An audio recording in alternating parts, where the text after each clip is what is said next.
Welcome, ladies and gentlemen, to the CEA semifinals and finals day. My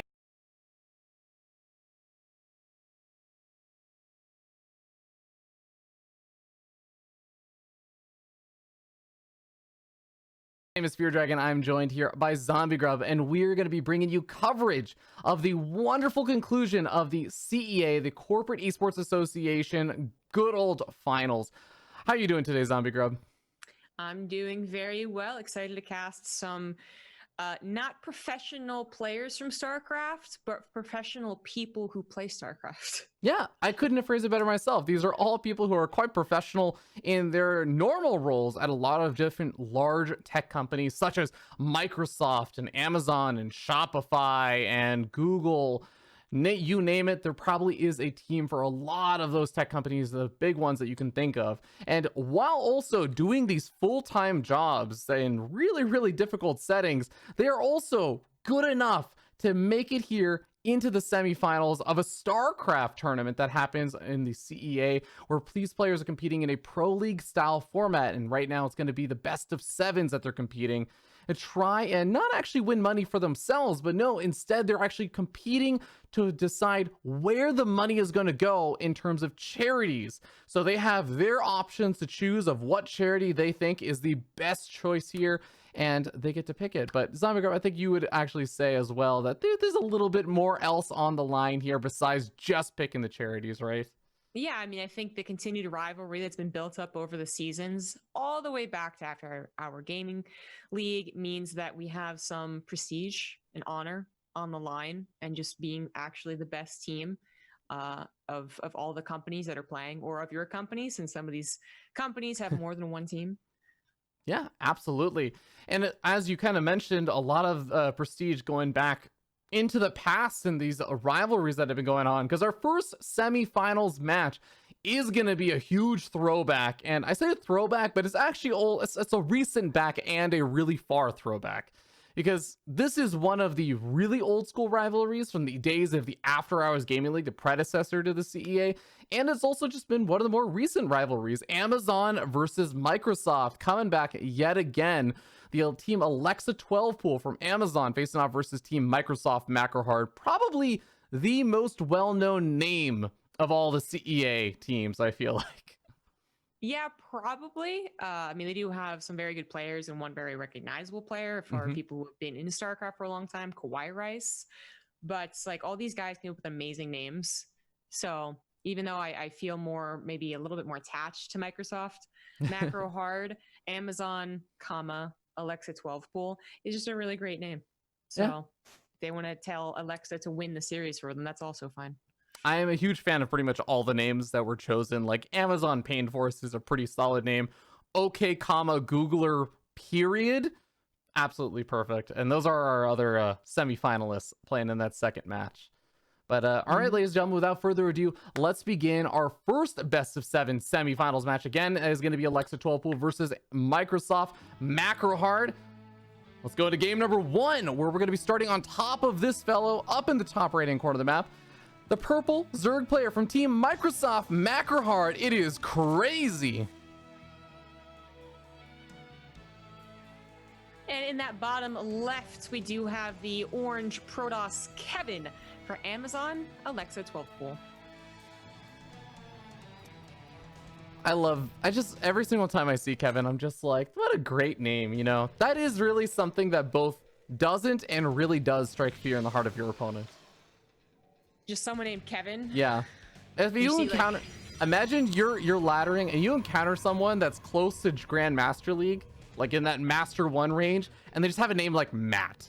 You're like, either this guy is not very good or this guy's really good.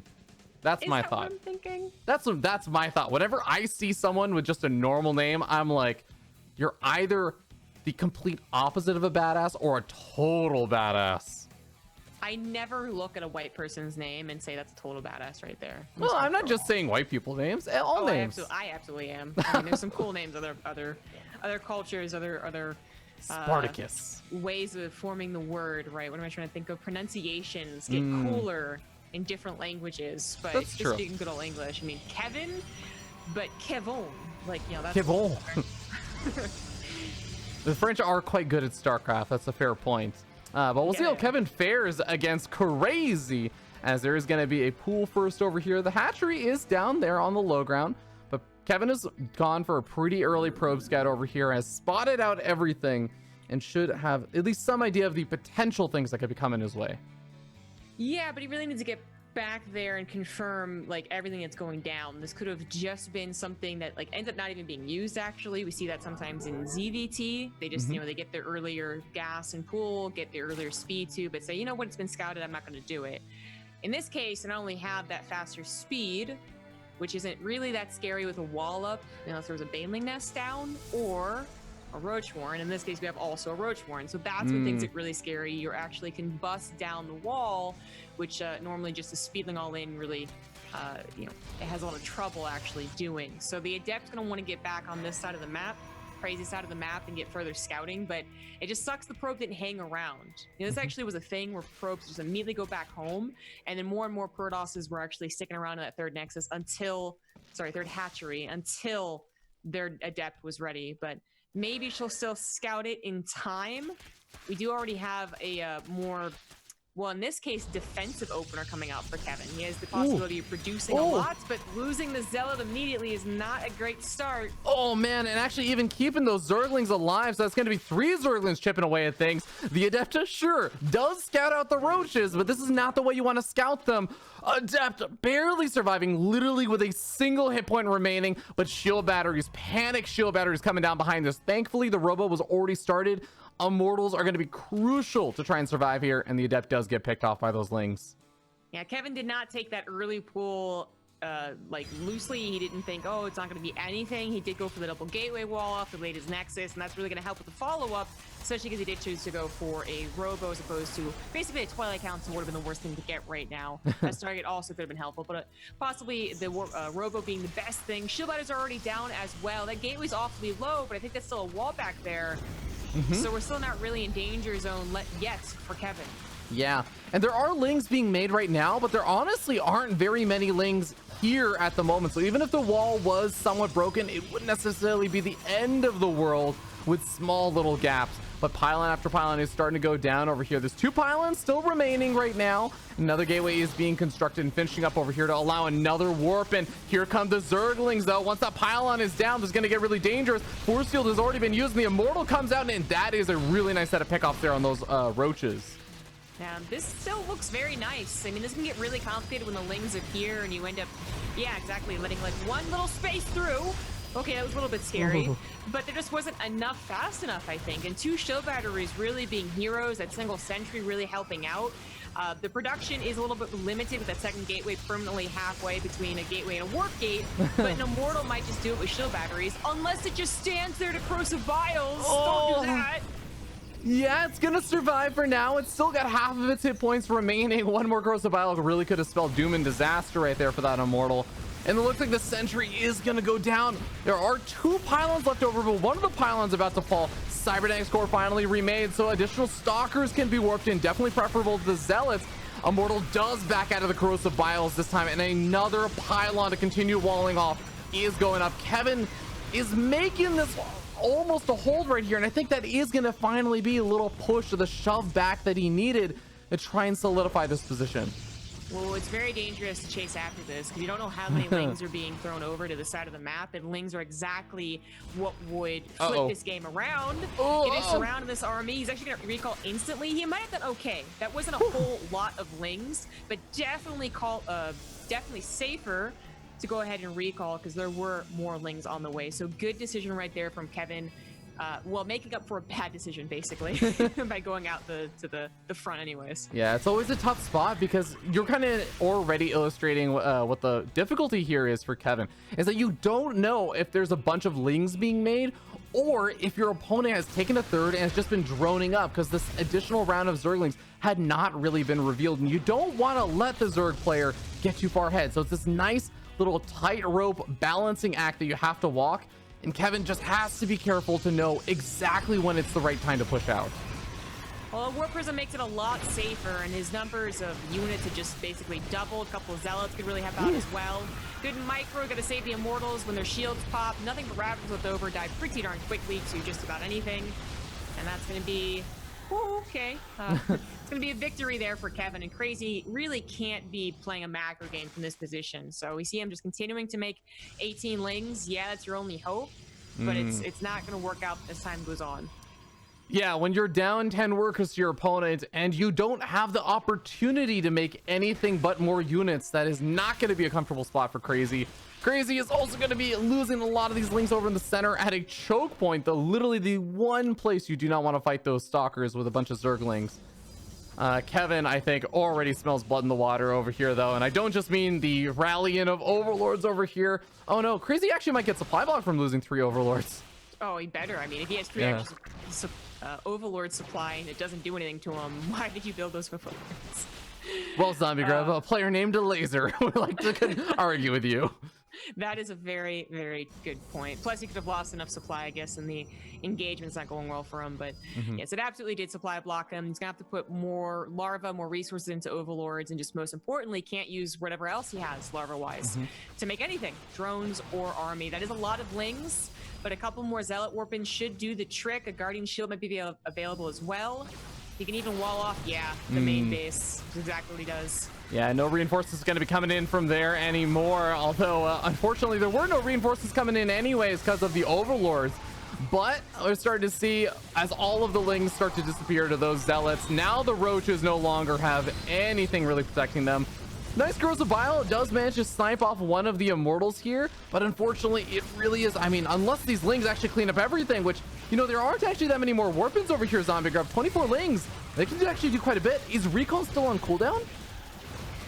Yeah, I don't think it is. I think he just knows he can take care of it. Yeah. Which he does, but that's certainly Kevin was getting maybe a little bit overconfident, I would say. You know, he underestimated the amount of lings in the first engagement on this side of the map and then didn't realize how many more were going to be on the way in the second engagement. Loses an Immortal unnecessarily, gets around unnecessarily, but it still didn't end up mattering. You know, truth be told, even if he had lost the front force to Immortals, which usually take a long time to replace, he's actually still in the better position. 28 workers, 2 bases to 2 base hatcheries. That's still Protoss favored. Absolutely. And that does mean the Team Alexa 12 pool goes up 1-0 in this best of 7. So well done there by Kevin holding off. You know, to be fair, if your name is Alexa 12 pool and you go for pool first, like, come on, you're kind of giving it away, right? You're going to open up the series. I actually don't think it was a 12 pool, though. It was just a pool first, right? Plus, isn't Kevin on 12 pool? No, Kevin was the Protoss player. Wait, what are you saying? You said if you oh my god, up sorry, with a 12 yes, pool, you're right. Oh my god. Yes, Kevin is on Team Alexa 12 pool. Yeah. How about we take it a different direction? How about we say if you 12 pool against someone whose team There is you in go. this 12 pool, they're probably good at defending against it. I got you. See? But I don't think it was a 12 pool. See, see, this is why I bring you in, Zombie Grub, because you cover my back and all the verbal stuff, and I handle production flawlessly with 0 errors whatsoever, never accidentally muting my co-caster or anything. So, you know, together we make a good team. Anyways. Totally, yeah. Our second game is actually going to be between, I believe, it's Hidden Squid versus Krillman. Just gonna go ahead and try and find that game loaded on up. I actually believe that Hidden Squid goes by the alias of Mestaman, and Mestaman is the name that I am more familiar with. Oh, yeah. Yeah, I recognize that name. A super old school Amazon player and also employee, I think, was around back in the days when I was at Amazon and everything, you know, 4, 5, almost maybe actually 6 years at this point. Yeah. Really, really awesome player. Has been playing for Team Amazon on like that A team for a long time as well. So I'm excited to see where things go as we start down in the bottom left-hand corner of the map. On top of said orange player, it is going to be Team Amazon's Mestaman. In the top right, as the teal Zerg, we have Krillman from Microsoft Macro Hard. Krillman, also another pretty top-notch player, I believe is around like that Grandmaster League area. So I actually think should be a hopefully pretty good match. I do have one little worry here, Zombie Grub, and it's more of a personal concern. I think that better Protoss players don't have this concern as much, but Zen is just one of those maps for Zerg versus Protoss that I feel like there's so many little shenanigans that can happen in the early stages of the game that I think some Protoss players will struggle to deal with. It's nerve-wracking, I would say, for you know, the outsider, the not professional Protoss player that I am, and that most people are, including these guys. They might be very, very good, but they're not professionals. Zen is intimidating, but it does seem like, as far as the professional scene goes, and heck, maybe even as far as the general like player base goes, some people like Zen. Some people still, you know, they don't worry so much about dying in the early game because it's kind of been figured out. You know, you watch a couple of pro replays and you're struggling against an early 12 when you go, oh, okay, that's how you defend it. Like the way he's placing his gateway, for instance, wasn't the natural way initially, and then everyone, all our pro gamers kind of showed the way. But then they're like, you know what? I don't have to worry about the Zerg as much anymore. I'm not so scared of a 12 pool, but I can take advantage of this map as a Protoss player. We see maybe the adept attacks, that have becoming really popular lately on one of the maps that is shorter if you can actually squeeze in between the minerals in the middle of the map, which depths can. So it does seem like some Protoss like this. No, I definitely agree with that. And I think a lot of pro players have also said, once you do wall off that kind of area by the ramp with the mineral patches, it is a pretty easy to defend natural plus third base, right? Because it's a really, really narrow choke point to move into your natural. So once that's defended, it really is just position your army at the third, and not a whole lot usually goes wrong unless there's some other crazy thing that comes out, like, Swarmos Nidus Swarm down over here from the low ground in the main base, or, occasionally the mutas that have been coming back into favor. Yeah. I mean, typically, there's so many old sayings for StarCraft, like late game Protoss is the most fearsome late game, and it's actually not really true anymore. I would say another typical thing we used to say is that Zergs would always prefer larger maps, which is still mostly true, to be fair. But, there's so many different ways that you can play StarCraft now. You can be the aggressor as a Zerg player. But yeah, like the Protoss typically would want that shorter map, so that in case, you brought up Host Nidus, in case it was that, there'd be an immediate counter once you took out one of the ways of Locust. Another way that, again, Zen might be appealing to some people who think along those lines. But we do have what looks to be I thought it was going to be an Archon drop because he didn't add Resonating Glaives, but we don't have any Archon. Oh, so he still has 2 guys in gas in the main, which is another reason I thought it would be Resonating Glaives. I believe Charge, you eventually just get rid of basically every probe and gas. Yeah, I think that should eventually happen. I am really worried right now, Zombie Grub. That Overlord, barely outside the vision range of the Robo and the Twilight, and now the Stalker's pushing it even further away in some ways. And on top of that, the Zerglings had almost scouted all this out, and they both died a quarter of a second before actually seeing the Twilight Council on the Robo. So Krillman will at least be able to eliminate some options. Right now, an Oracle would have already started coming on in across the map to try and take out some of these drones. So hopefully Krillman at least is identifying what this is not.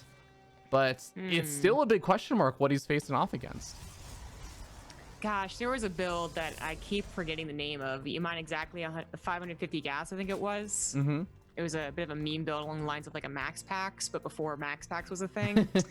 And I literally thought about this yesterday, and someone brought it up in chat, and I was like, yes, thank you. And I forgot it again. But darn it, if this doesn't actually look a little bit like it. You can afford an Immortal with it as well, I think. It's like Warp Gate, Charge, some Immortals, I forget what it is. But anyways, the gas that he had, all going into those Immortals, just a Stalker as well to push back the Overlord, and he does now take every probe out of gas. So everything goes into that charge. Hellman is going to have a tough time defending this unless he knew exactly what it was. Unless he was building roaches right now in a hefty number.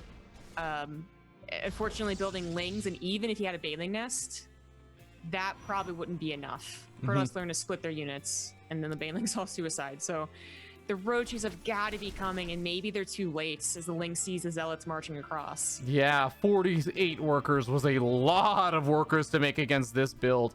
Now, this build, you were kind of mentioning, this is something we used to see. The reason why we stopped seeing this as much was after the charge upgrade did get nerfed. It doesn't do damage on charge. But let me tell you something, Zombie Grub. It can still work pretty well when you catch your opponent this off guard, I think. Yeah.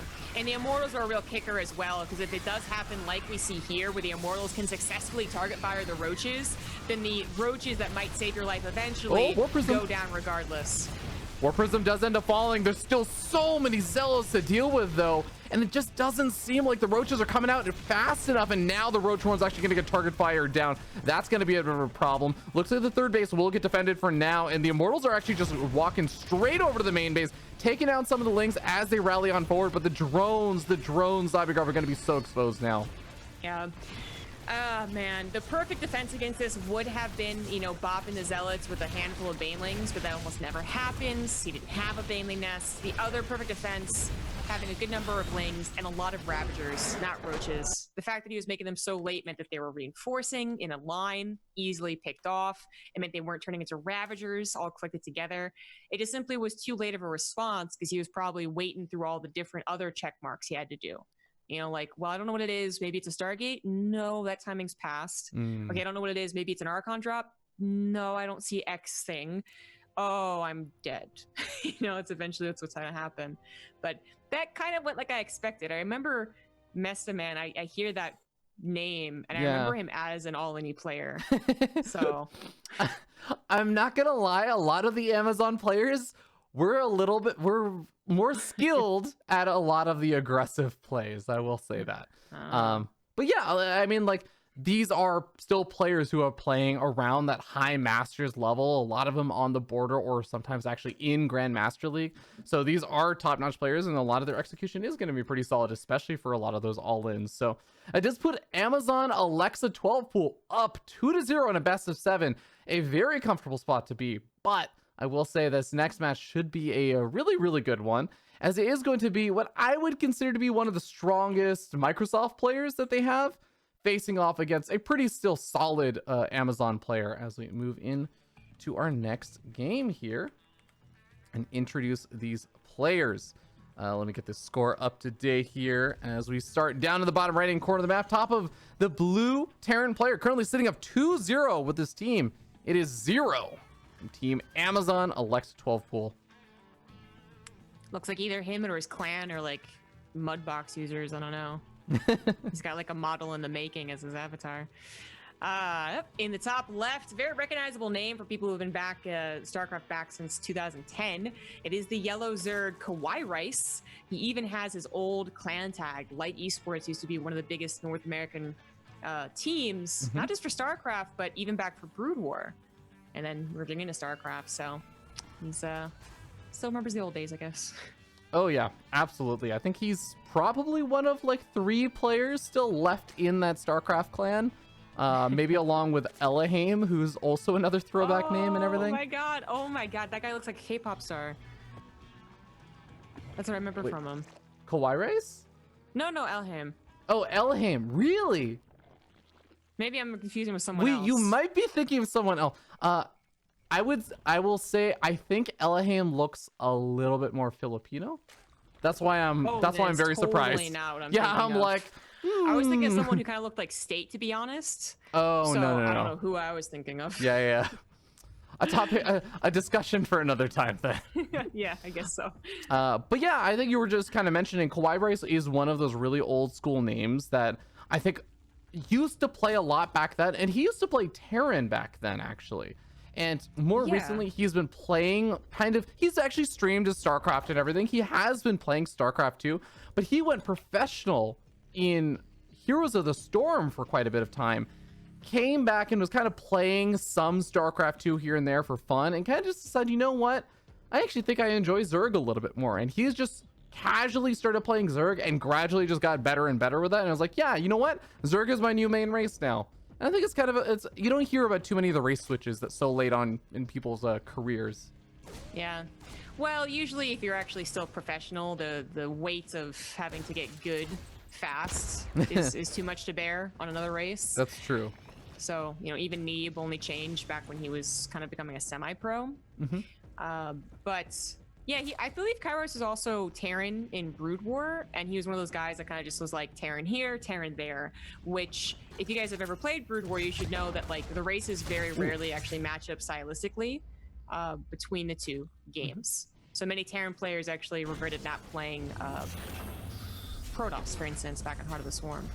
But anyways, if he finds Zerg enjoyable, then good for him. Yeah. I mean, I think it's a dirty race, but that's fine.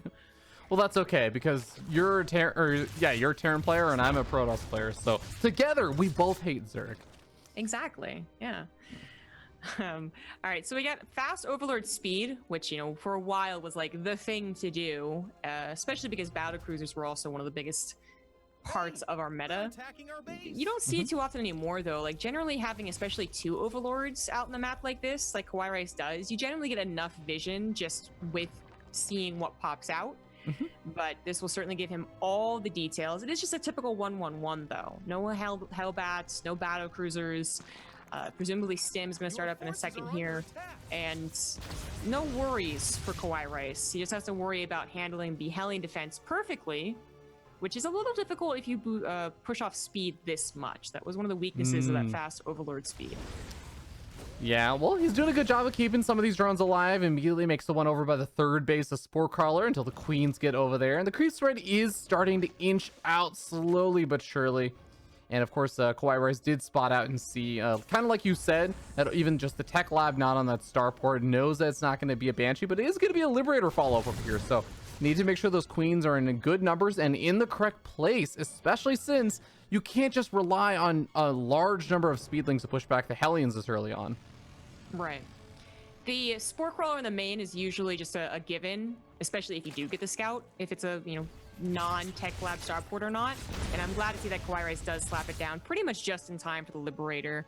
But otherwise, you hope that your queens can get into position. The third base does have a Spore Crawler. The Liberator actually not in a decent spot, unfortunately. That did not even threaten...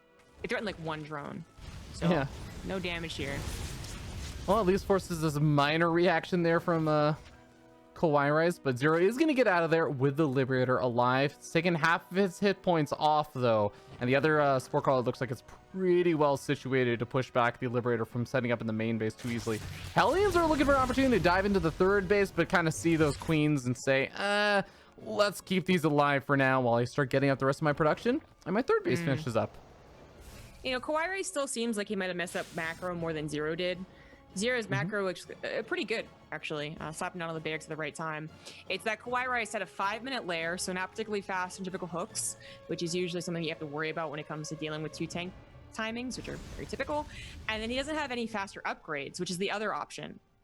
Fast two upgrades, you actually end up beating the Terran player by maybe 30 seconds. You get a surround instead of depending on the Baneling. Like, we see these 2 styles interact against the Terrans almost one-dimensional opener. You see a lot of 2 tank pushes from a lot of levels of Terran. And in this game, we don't have either one for Kawaii Rice. I'm bringing it up because it could be scary in about 30 seconds. But is Zero actually a good enough Terran player to feel confident to continuously push? Because certainly we see a lot of Terran players do a bio build and then do nothing. Yeah. And it's like, oh, you can't not do anything as a Terran player. So we'll see.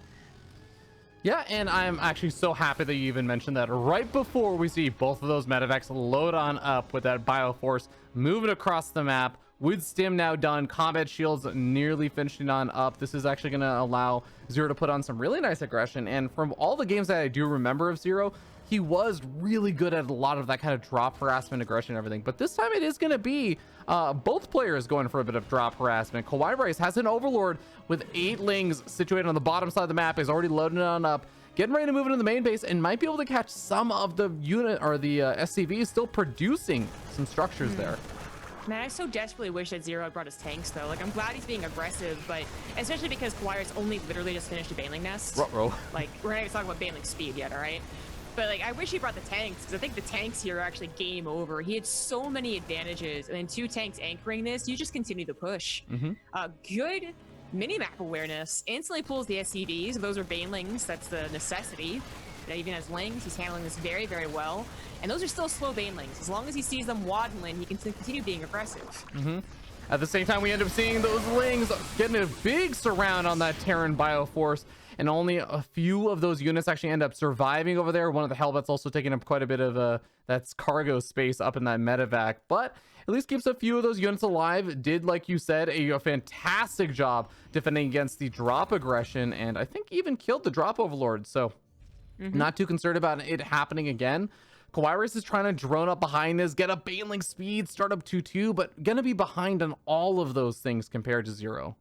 Yeah, Kawaii Rice definitely still behind here, but unless Zero can capitalize on it, and we see this a lot, like we'll watch our own games us Terran players and be like, oh, it's so hard. And then we'll see this huge gap where they just like are so far down in supply. And we're like, well, if I was innovation, this game would be over. That's literally the situation. Like, Kawhi Rice actually might not need these extra bases yet, just because we might see a good engagement from him once Difficult Hooks finishes. But until that happens, I don't see a fantastic engagement going down. Like, he is so late to this upgrade. Yeah, and I'm actually really worried right now because not only is Kawhi Rice not really getting the big engagements he wanted, oh my god, losing a lot of the banelings to individual Marines there, but Zero managed to kill the top center base and get a cancel and a rebuild there from Kawhi Rice on the bottom left-hand base. Kawhi Rice has effectively just been sitting on this 3-base economy, and that's not okay given the fact that he is not getting really good trades in exchange. Right. Yes, it has to be one of those things, a really baller economy and kind of meh trades, or really, really good trades and a meh economy. So, I mean, I like that he's continuing to progress, though, in the pacing of ZVT. If you get locked in on the idea that you need 4 hatcheries and 80 drones and you need a bunch of creep spread before you can progress to mutas or hydras or ultras, you're actually you're going to lose even harder, even though it feels like you should be covering your... There's an order to when you watch pro games, right? But I'm glad that Kawhi Rice is starting up hydras and he is going up to a hive, because he might just be able to take a breather at some point and actually get to those ultras, which would be an easier way of dealing with these pushes. Yeah, it's going to be a while before that hive in the Ultralisk Cavern does finish up, though.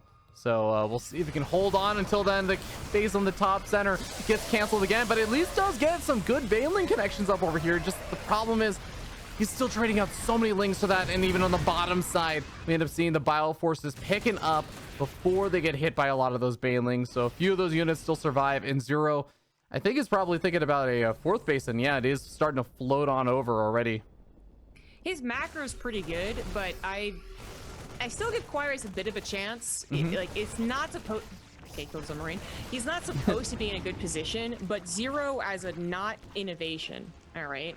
Like, he is going to not be able to do 2 drops plus push. And I'm saying that because he's literally not really doing it. That 1 push on the left side is missing Drilling Claws, which, again, his macro is pretty good, but it's understandably late because our expectations are too high. Like, it's understandable that it's late. And his Widowmine production has also been inconsistent.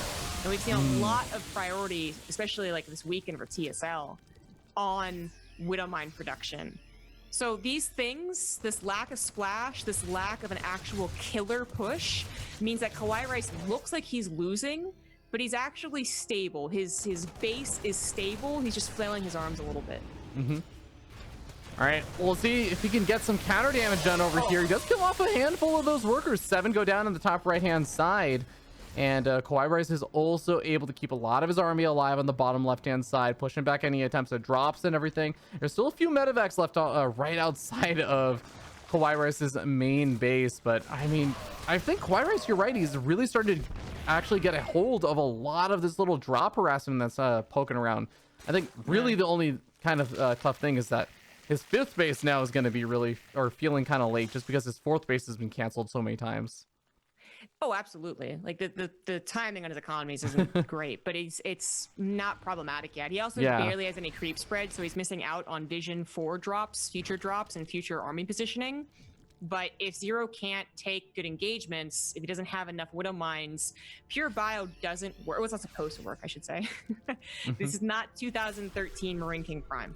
Zergs are generally better, and you need a handful of Widow Mines or a couple of tanks to help you out. All right, Kawhi Rice is on a patrol in that main base with a bunch of Lings ready to intercept the triple medevac drop that's only got about 5 Marines with it. And also, Kawhi Rice is well situated on the south side of the map. 13 more Banelings being morphed in, and the Infestors being added in. They don't have pathogen glands or anything, but they have been out for a little bit. And give them another 10 seconds, I think they're going to have fungal growth. He mistimed it. He did get pathogen glands, but he mistimed the Infestors. Oh, yeah, you're right. Oh, man. Ouch. I guess it's been a long time since Blue and Infestor, so maybe the Zergs, their timings on that are off. All right, it's there now, but I don't think he actually needs it. He annihilates the front line over here for Zero, but unfortunately he just can't push any further forward with the siege tank, and it's because the rest of the army for Zero is taking out that 4th base. GG gets called, and Team Amazon elects a 12 pool. Zero brings Amazon up 3-0. That is a really, really tough spot now for Team Microsoft macro hard. Yeah, it is. The he finally had a killer push, but it felt a lot. It was a game-ending move because Kawhi Rice didn't see it. That's mostly why it was a game-winning move. So that had to do with the lack of creep spread and just he was never in a position where he really was supposed to be the aggressor, especially with the composition he chose. I think if you went mutas, maybe it was a bit different. But anyways, I'm glad to see that Zero's honestly superior macro ended up working out. And it wasn't just one of those situations where the Zerg player was banking 1,000, and not because I'm a salty Terran. I just thought Zero was playing really well. Yeah, I totally agree. I think Zero honestly really did impress me in that game, so I'm looking forward to hopefully seeing a bit more of him if he can, close this out, or if it does go to some of those later games. Now, I believe, I'm gonna have to double check this, but I believe our next game, I know one of the players is going to be Slumdog, and I think the other player, if I recall correctly, because cast this person a few times now, goes on the website by the name Frosty Feet, but actually goes by the name Dance Party in game. And I always remember that because I'm like, those are the opposite of each other, right? A dance party and someone who has frosty feet. Yeah. I remember we talked about this last time. Yeah. I was there with you. I was casting with you. Thankfully, like really dumb jokes are what help keep my memory sane to remember and be set up for this next game.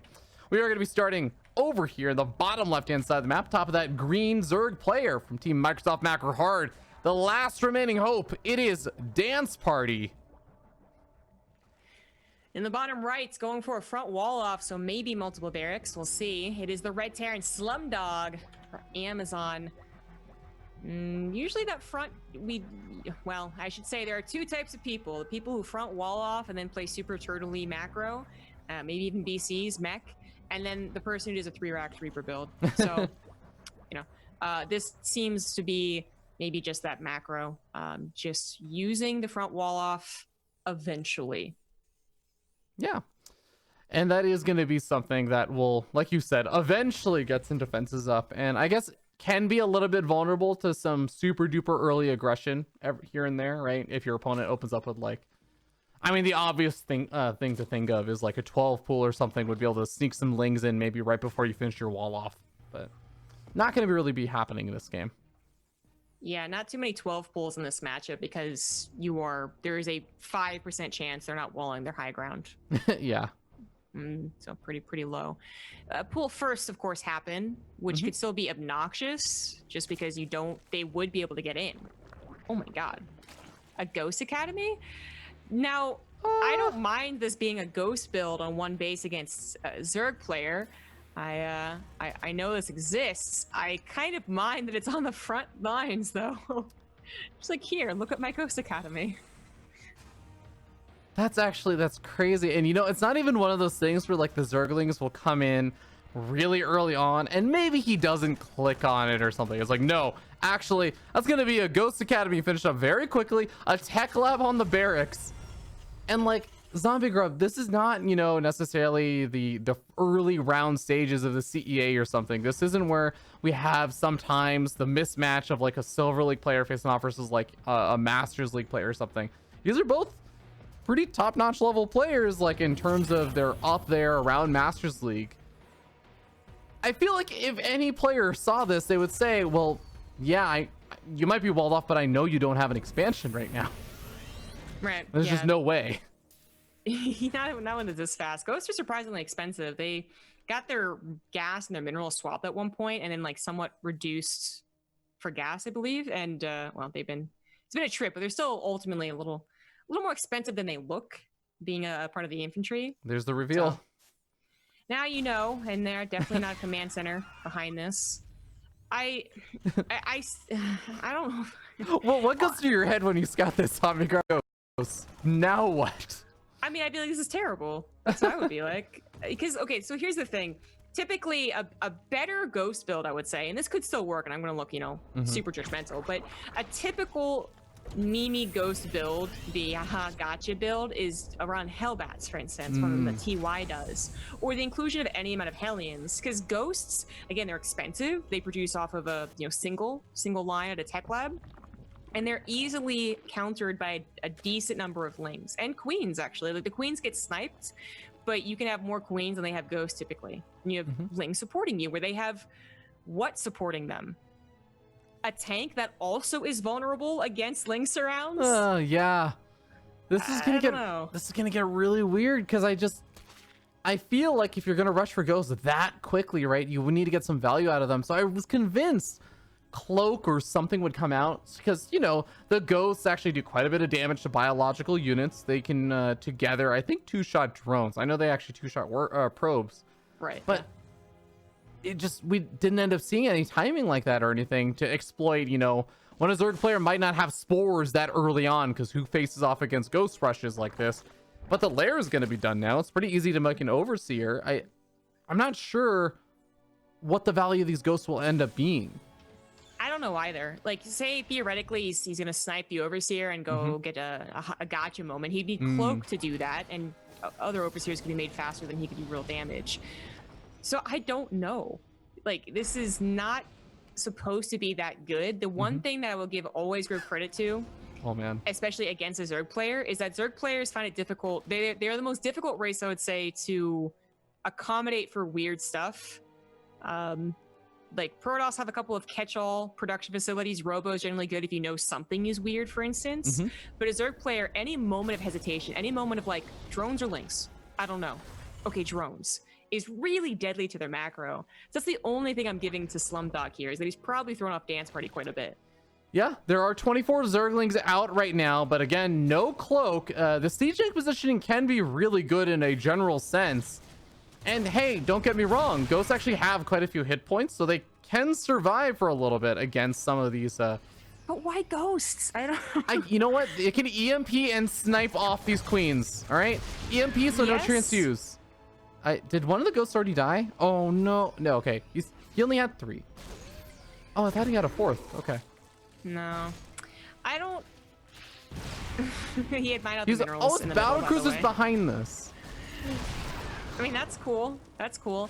It's just like, this is not a bad abusive position, but let's go back to some of our earlier builds and Legacy of the Void actually, and talk about like the Widowmine Marine drop with the tank. It was popular in some of the maps. Like, you could have done this or that instead of this, which didn't even get the snipes on the queen. So I don't know. And as soon as you realize they can't do very much, the panic should just disappear. You're like, oh, I can't do anything about this. Oh wait, it doesn't matter. They're not doing anything to me either.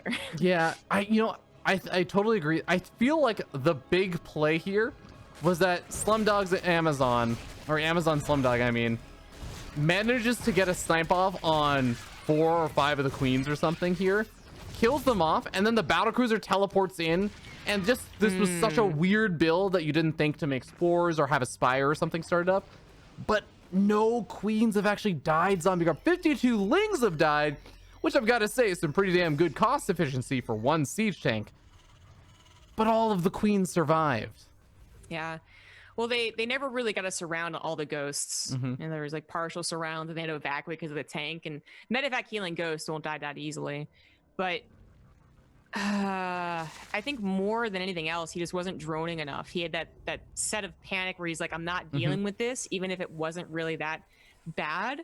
So he wasn't macroing as hard as he should have been. We have a lot of minerals being built up, and sure, some of that's because he's going for a spire, but that it's still an imbalance. He should have had more drones and a 4th base. 2 battle cruisers are going to be difficult to deal with if he didn't have a spire, so thankfully he is getting one, but his macro definitely slipped. Okay, well, the battlecruisers teleport on in. There's no spore crawlers over here, and the spire is going to get right-clicked down. Yamato cannon is not even close to finishing, though. So that spire should definitely be able to get out more than just a few corruptors here to eventually help deal with this. Transfuse is also coming out on that spire. Needs to throw down a few more if you want to keep it alive. 3rd battlecruiser comes in, though, and that spire is going to go down, but it gets a battlecruiser in exchange. I think that's a worthwhile trade probably for Dance Party, right? Yeah, I think that's fine, because he probably is going to get these other 2. Well, maybe not. 5 corruptors. If there's only 1 battlecruiser, he absolutely gets it. But 5 corruptors against these 2, they're going to need the queen support. I think he still gets them, though, right? Yeah. At least gets 1, if not 2. Yeah, it still happens. So that's the spire is that worth 3 battlecruisers. Oh, that's actually really tough because there's also only one more battlecruiser being made right now. So 5 corruptors is actually plenty. If Dance Party even realizes that there's only one more BC on the way right now, you don't even need to make more corruptors until you see your opponents actually committing to more anyways. Yeah, very true. I mean, he might still want to aspire to go into mutas, like that's up to him. But he also hasn't had a lot of scouting. You know, he didn't know about the battlecruisers. He's just now seeing a 3rd CC. He doesn't know if it's bio or mech. Does see that the minerals on that low ground are being mined out though, so can probably expect that there's a 3rd CC over there. Tries to go for the caustic spray on it, and the battlecruiser is actually a little afraid of the corruptors. And I think that's gonna give the corruptors the time they need to kill this 3rd CC. I think so. Even with 1 dead, that's gonna be dead. Yep, no cancel. Grabs the medevac on the way out as well. That is some ouchie wawa time right there, Zombie Grub. It's bad news. Command center immediately restarts on location this time, but he also, you know, yeah, he was seeing exactly where it was, so he can start mining out his minerals, which is exactly what Dance Party's doing. He didn't actually see the amount of barracks, but he saw more than a handful of Marines, so maybe he could figure out that it's bio. If he knows it's bio, Baneling Nest needs to be... Oh, it already has cervical hooks. Okay, so he remembered that, but he was a bit late to his drones, his 4th base, and his upgrades, but cervical hooks is probably the most important upgrade. Yeah. I guess This maybe... push, though. Yeah. Well, I mean, it's going to be a bit of a limbo line, unfortunately, so that means the Marines are not going to actually be all together to help protect the rest of these units. The battlecruiser is going to end up dying potentially over here to the corruptors, which are even being microed back as they lose some of those hit points. The battlecruiser does end up falling. Marines getting taken out by individual lings. Don't even need the Baneling support anymore. And Zavigar, frankly, the doors are down, and I don't think that there's anything to stop these lings right now. Oh, man. That's, I know how much of a snowball this can be. I think you described it perfectly with the ghost snipes into battlecruisers, but I just look at this and I'm like, does this usually work? Like, is this his go-to TVZ build? Because yeah, he could have absolutely just played normal, and both of them being masters, it would have given him a decent chance to win normally. Yeah, I think, you know, I really feel like this might just be one of those, like, haha, gotcha surprise as a, you know, best of one, which kind of is what the Pro League style format can kind of turn into. Okay, in these yes. games. But you know what's better as a gotcha, I cheese you out of this one game? A 2-Rex. A Blue Flame Hellbat attack. You know, just going into double battlecruisers and that's it. That's your build. Like, this was just so... I feel like this is a philosophical difference in opinions, because you are the kind of... Because this is also the thing, you're also the kind of player that is really good at playing standard and really likes that kind of standard play. And you didn't even start... You had not cannon rushed in your 10 years of playing Starcraft 2 since it came out. You didn't cannon rush until like last year. This is all true, by the way. Yeah. Dance Party getting some really decent trades by the by. But okay, that's not the thing though. I'm not saying like, you know what's better? 3cc macro. That's how you get them. No, I'm saying that we have seen a decent number of super cheese builds from TYs, from Innovation, and they're streamlined for a reason. No, right? Those are so much better. I'm definitely with you to an extent, Zombie Rope, but I think there's like a special thing as when you become a degenerate like me. Like, I play the nonsensical stupid builds, and I have to say, it's kind of what you were mentioning before. It's actually not necessarily that, you know, Dance Party is like really like plays you know, or messes up the macro as much as maybe he did in this game earlier on all the time. It's just when you're playing against something weird, you tend to also not play your absolute best a lot of the time, so you can actually like throw your opponent off kilter, as opposed to if you play like a refined normal cheese that everyone does, you're kind of a bit more in your comfort zone because so many people are doing it. I get what you're saying. I'm saying there is a build you can steal that is also weird as hell. That's Innovation fair. literally did it in GSL. No one double starports battlecruisers against a Terran, but he did it. So wouldn't you say one person does it? This is something I've never seen before. Anyways, even rarer. Yeah. The Hive did go down, but so many command centers have gone down. Dance Party has actually won this game, which is why we're just bantering here. I can see how this is a build that does pretty much purely rely on Dance Party not not being able to react under pressure, and he reacted under pressure very well. The Spire was a great choice, even though he didn't actually technically scout the battle cruisers, and that's probably where Slumdog's build mostly gets him the victories. 3 battle cruisers appearing out of nowhere. It's probably where he usually wins. Yeah, I would definitely agree with that. Now, well, I mean, the double drop on the other side of the map, Slumdog is definitely trying to stick with it, but it's not big. A 30 supply at 147. I'm not a mathematics major.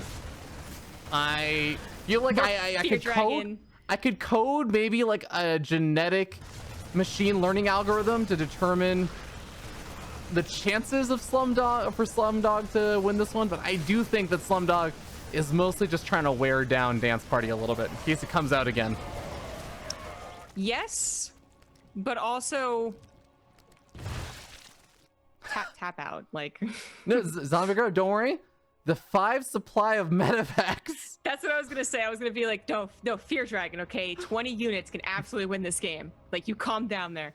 No, this is absolutely just because even though he has killed 3 hatcheries, just now killing a 3rd hatchery, he knows how much of the map is encompassed in creep and Zerg. He knows the one thing I will say, if you look at his vision, which maybe he's just hoping on, and he's kind of saying like, I won't give up until I know 100%, is that he might be waiting to see if he just killed every hatchery, and maybe by some miracle Dance Party didn't have another. But I think seeing that, yeah, that's gonna cause it. GG. And Dance Party from Team Microsoft is gonna keep their hopes alive a little bit longer. Yes, they are. Well, that was like the exact opposite Terran to Terran. There was a Terran who was like really quite nice with the macro, doing a very typical thing, showing off what they can do, copying standard builds, into a guy that just was like, this is going to work because he will never expect it. And he expected it, at least to a degree, and it didn't work. So we got 2 sides of Terran right there. Absolutely. Well, that does mean that it is now 3-1. So Alexa 12 pool still 1 game away from advancing on to the grand finals. But they're going to have to find one more good old victory here. Now, one thing that's kind of funny is that the replays for this were not super well labeled, and I wrote down all the players that were scheduled to play in each one of these matches. But I'm trying to remember, we had not seen Eternal Empire, right? No, I don't think so. Yeah, I think that is the map. Okay. So it looks like the player lineup submission was a little bit different than I expected. So that's why I was just making sure of everything. Our next map is going to actually be with Dance Party yet again coming out. And this time he's going to be facing off versus Kevin, who is the player that we saw from Team Amazon facing off in game number 1, actually. So Kevin looked pretty strong over there, facing off versus Crazy. And now he's going to face off versus Dance Party instead. So without further ado, I've already said their names, so Zombie Grub, let's achieve maximum awkwardness by reintroducing them a second time in a row. Starting down here in the bottom left-hand corner of the map, we have our green Zerg player from Team Microsoft Macro Hard. It is Dance Party. In the top right, as the orange Protoss, he is Kevin for Amazon Alexa 12 pool. Well, I believe strongly in Kevin here. But Dance Party didn't really... He absolutely got thrown off kilter in that last game, just not enough for the Terran's build to work. So I would say his macro was slipping every now and again. I think it'll probably look better in this game. Kevin seems like he's a pretty decent player. Reacting strongly against that cheese. He knows what to do. Yeah, I definitely agree with that. We already see yet another one of these nice early probe scouts to see, okay, is there going to be am I facing off against another early pool over here, or do I get to play a more normal game? As I do think Eternal Empire, definitely one of those macro oriented maps whenever I look at it usually. Oh yeah, definitely. It's the biggest map, as we have side to side accounted for as well, and it has all the possibilities of a run by that, like, hold on, I'm trying to think of the other map here. Oh, like any other map can have, if the defending player doesn't cover them. But the defending player can cover them. So typically we see those chokes walled up eventually. They have sight on the army and how it's being split around that third, and it goes into 4, 5, 6 bases. Yeah, I think that's how a lot of the games end up going, even in PvZ. So, interested to see what Kevin's actual mid-game PvZ plan was looking like. What was he actually planning to do if he didn't get just kind of early pool, early roach warrant, all in and stuff. But if I recall, in that game, before Kevin had actually spotted everything out, which involved actually losing the Adept, unfortunately, in the middle of the map to the roaches, Kevin did already throw down a very quick robo. So, and I think was just immediately making an immortal out of it. So I do wonder if we're going to be seeing another, like, oh no, he's actually going to go for the Twilight before robo this time. Dangerous if Dance Party was a cheeser, but Yeah, he is not cheesing. Mm-hmm. A typical opener. So getting away with the Twilight Council, maybe going to be, we saw a charge at all in from another Protoss today, and we are kind of in an adept phase right now for a lot of Protoss players. A little bit, yeah. It reminds me of the beginning of Legacy of the Void when they were like, ooh, new toy. Like, what happens if I make 40 of these? Yeah, well, you guys literally are just making adepts. The adepts go like. Hey, look, super fun. I'm one of the honorable Protoss players that wasn't making adepts. I just can rush every game, okay? Oh, really? You're telling me you weren't that guy in Archon mode who No. would let his opponent leave the game and then cheese us with adepts and resonating glaives? What it used to be, anyways, when it gave you shields, and No. then laugh at us as we couldn't defeat him. I actually was not. Ah, man. Could have sworn it was you this entire time. No, I was the guy in Archon mode where I paired up with Rifkin, and he was freaking because I messed up extractor tricking 3 times in a row. I mean, that is pretty bad, but I'm Yeah. not sure Rifkin's, as someone who, was Archon mode partner with Rifkin, That he could have done it better. I'm not sure he has room to yell at his partner. Fair enough. I feel a little bit better 5 years later now. We do have a Dark Right? Shrine on the way, by the way, and it is going to immediately get scouted out by that Overlord. Speaking of Archons, it is an Archon drop. Yep. No probes off of that gas and taking both the natural. So already some scouting done by Dance Party's natural Overlord, and then kind of a full one right in the main base. So Spore Crawl is coming down, Lair starts up. That's all you need with a handful of lings.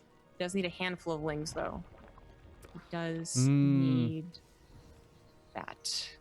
That, Roaches. yeah, okay, there's one roach on the way, but kind of like you're already showing a little bit of concern here, Zombie Grub. The 2 adepts alone are already going to cause some problems for the lings. And now you start warping in some DTs. The lair isn't actually done. The DTs will kill the queen, and then Zombie Grub, they just kill the spore. I know, attempt to body block it. It was already too late there. Roach is not going to pop out fast enough at all.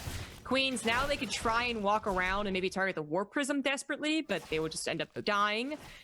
Just right click down the hatchery. Yeah, if the Overseer has not been started and you get the first swipe off, it's actually gone. There's nothing the Zori player can do. Terrible start here for Dance Party. Really sucks because he did get a fast enough scout. He just wasn't producing units. I think he was waiting specifically for gas because he wanted roaches, but lings also would have done the trick. Oh no, Zombie Grub. The queens are out of position, and if those, okay, I was gonna say if those 2 roaches didn't just pop out right there, and those DTs right click down that Spore Crawler, could have actually been a little bit of a concern because the Overseer is also pretty far away, but does manage to get that defense up, and the Overseer does come around. Macro behind this for Kevin looks pretty good. Started with the Immortals at the very least, and now as a 3rd Nexus, well, actually almost halfway done. Accidentally makes a 2nd Twilight Council. Not sure. It might have meant to be a Templar Archives, but usually don't get it that fast. Yeah, I feel like this kind of stuff just happens sometimes where you're like, I need to get up charge or something, or I need to get up blink for my next my next big attack or my next big defense, and you know, it happens. I really wouldn't be surprised if we just end up seeing charge immediately started when the 2nd Twilight finishes. Yeah, I'm with you. That is the other option. Yeah. Well, +1 should also start. Let me see. Finishes his 2nd Twilight Council. He's gonna smack himself in the head. So it's literally a Templar Archives, like that's what should have been. Yeah. And still not starting anything. Oh no. A little busy with the Archon drop, so just focusing on some of that micro over here, trying to find little bits and pieces of damage. And I guess you do also get some scouting information, but I do agree. You do want to make sure you get those timings of those upgrades as fast as possible to really power through and take advantage of the damage you've already done. He starts from the original Twilight Council. Nice. Well, so Templar Archives would be going down. Oh my god, he's going double upgrades. You know what, Zombie Grub? It was No. intentional. No. It was intentional. I know it wasn't actually, because you could have used the cost of the second Twilight Council to have started a faster charge and had it almost done, so you could have started Blink by this time actually. Yeah, exactly. Yeah. And just like literally, you're not going to have both a lot of charge lots and a lot of blink stalkers. Yeah. Like, not super quickly, anyways. What is always going to happen is an Archon like charge lot follow up, either defensively, that's fine, or actually pushing with +1. There's a very common follow up to this. So I think he's making the best of a bad situation, but he's going to find it difficult to afford Archons, charge lots, and blink stalkers. Yeah, I think it's definitely gonna be true. Blink stalkers really feel costly as you start moving into like the mid-game stage. But we do have Baneling speed finishing up over here for Dance Party, as well as that +1 melee upgrade. Despite how many roaches have been coming out, it really is a pretty heavy focus on those melee upgrades as opposed to the missile attack upgrades. Well, it certainly does happen, but he's also going to want to add in more banelings before this push comes over. I don't see a lot of lings to do that with. Only one ling right now, Zombie Grab. There's 14 on the way, but the push is already out. Yeah. So just never opting for a Templar Archives or the other type of Archons, the more gas-intensive Archons. I mean, at the point, at least you still have them, right? And he is kind of mixing all of those Twilight Council upgrade units together, so whatever works, I suppose. There you go, Zombie Grub. You got the Stalkers to blink forward for when the emergency scary mutas come out to try and right-click down your Warp Prism. You got the Charge Loss to buffer the Zealots and everything. And got plenty of Archons to deal with the Banelings, and same with the Immortals. But here we go, the big fight. And, oh my god, Corrosive Balls actually land on quite a few units. But it's all tanky units. And I think actually a few of those Zealots end up dying over there. But there's just still so much Protoss still remaining. Yeah, he did not care. He's just like, take the Zealots, I don't care. All the Archons still almost ulted out when finally goes down. Two of them very low should also be targeted, but another warp-in should happen. You just need to back away from the Corrosive Bios for a second. But yeah, more charge lots should be coming in. Yeah, once those charge lots come in, I think this is where things will start to turn around. But right now it is looking a little bit dicier. But remember, all of the Immortals have been sitting in the back line, completely uncontested, completely unfazed outside of a few Corrosive Vials, which they easily tanked.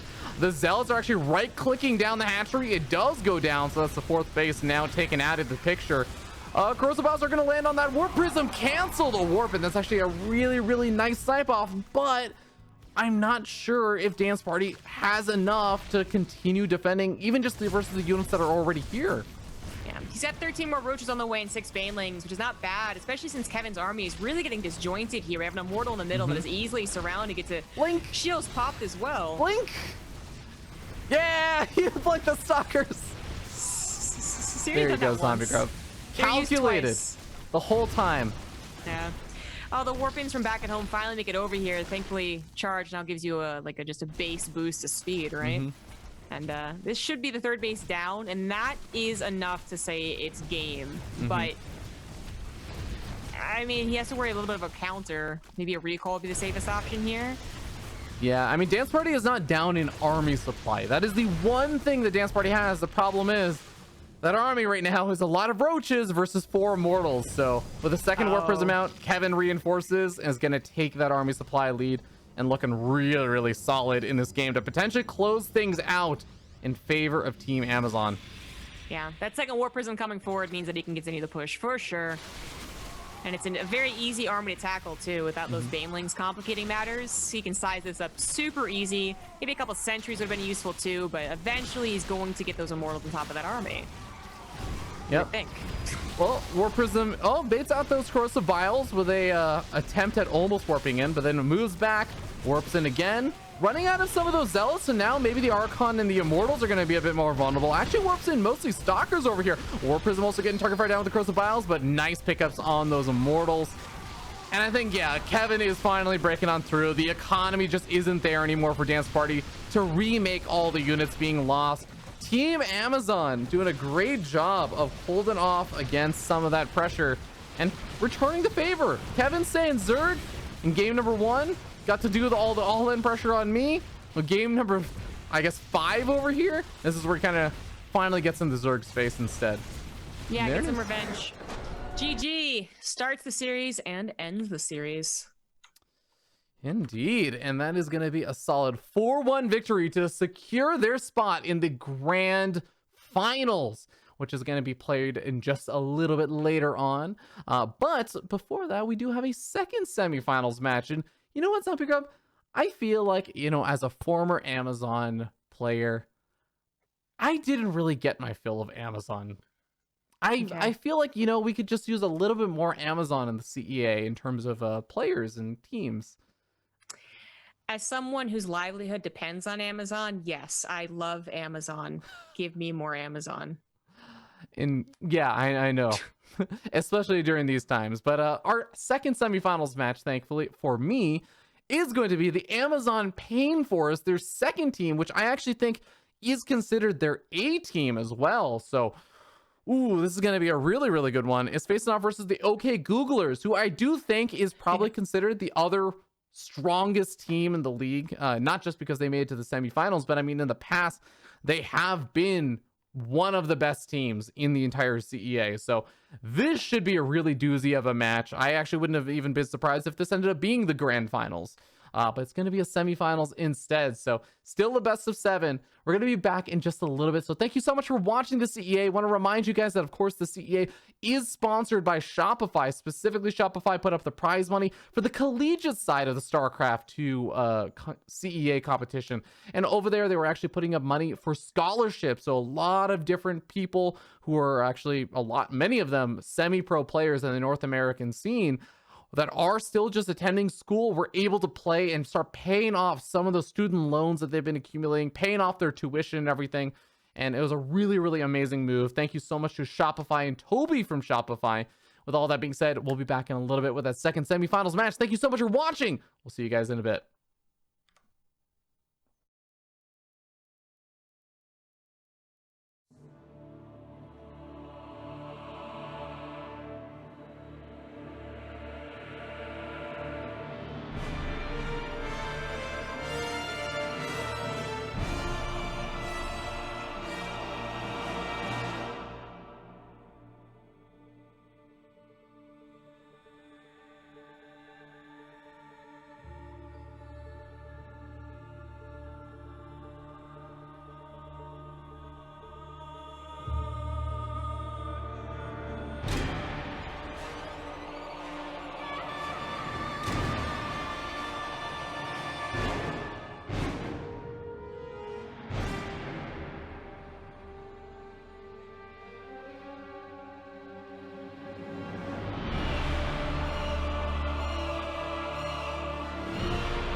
Welcome back, ladies and gentlemen. Thank you so much for your patience as we get ready to move into our second semifinals match.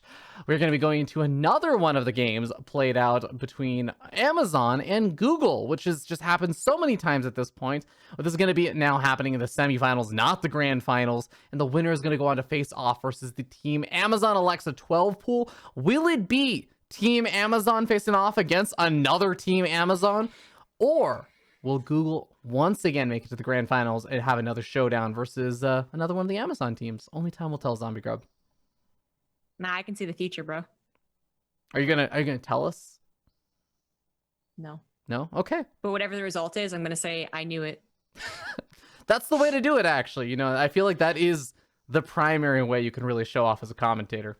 I do want to give a quick thank you, by the way, once again to Shopify for sponsoring the CEA and primarily putting out the prize pool for the CEA Collegiate Series, a new initiative that the CEA has put together to try and bring back collegiate StarCraft 2 esports. So big thank you to Toby and Shopify. If you guys do enjoy seeing that collegiate side of the CEA, then please, the best way that you can actually make sure it tries to happen again is to go ahead and shoot a little message over to both Toby and Shopify and tell them how much you appreciate that is a thing. But with that being said, let's go back into the championship series where we are once again going to that second semifinals match where they're being played out for charity rather than for scholarships like the collegiate side is. And we're getting ready to move to game number 1 here. And it is going to be down here in the bottom left-hand corner of the map, a really, really top-notch player for the CEA Championship Series. This guy is in Grandmaster League. It is Zest is Best, playing for Team Amazon Pain Forest. In the top right, we have the blue Zerg Turing. Okay, Googler.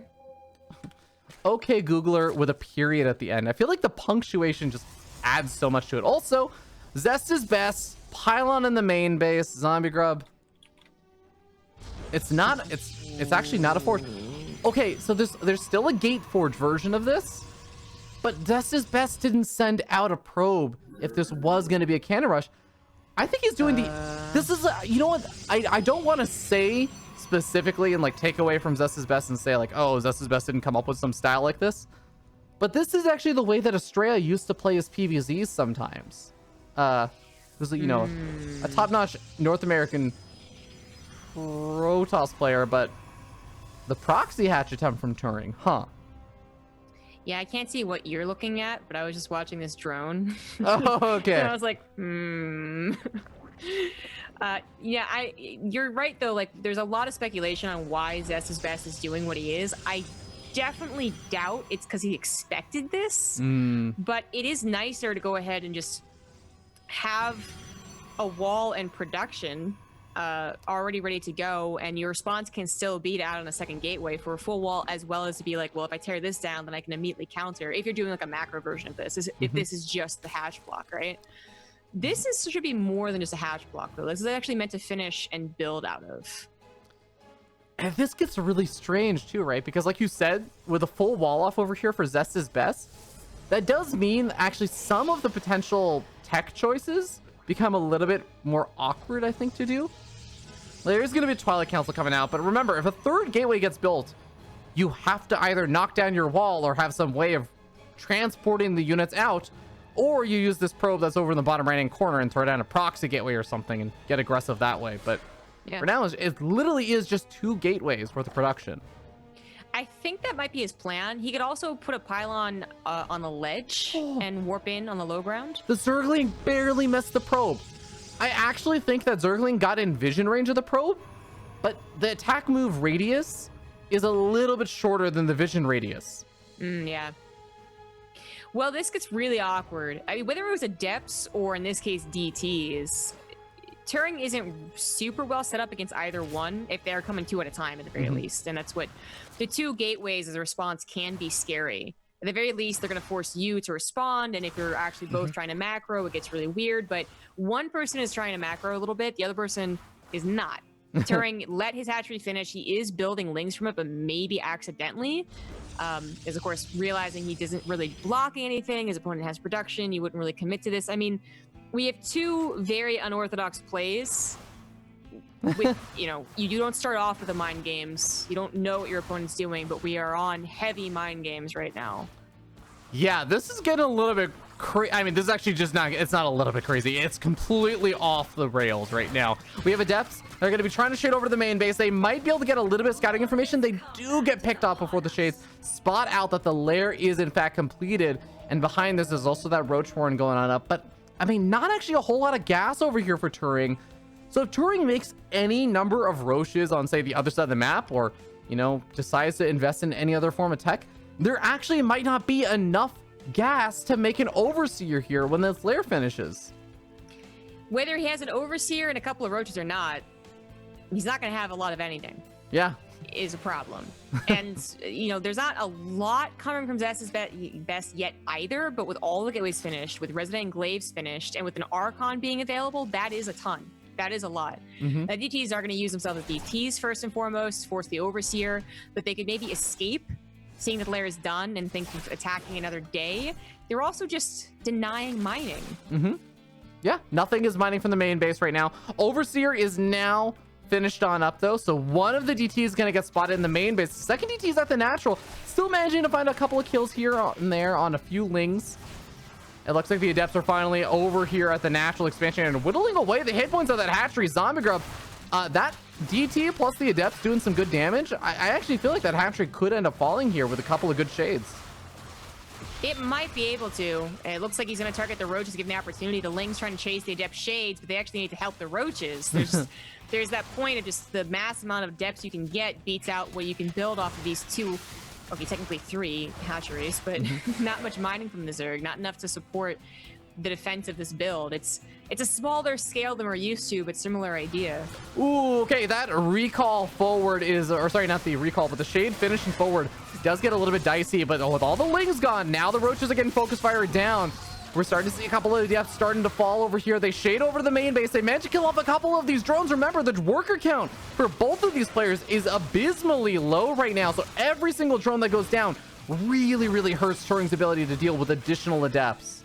And there are just more coming as well. Like Zest's best is not going to stop. Turing knows this, but he can't afford anything. So much denied mining. So much mining just never happened to begin with how the builds ended up working out.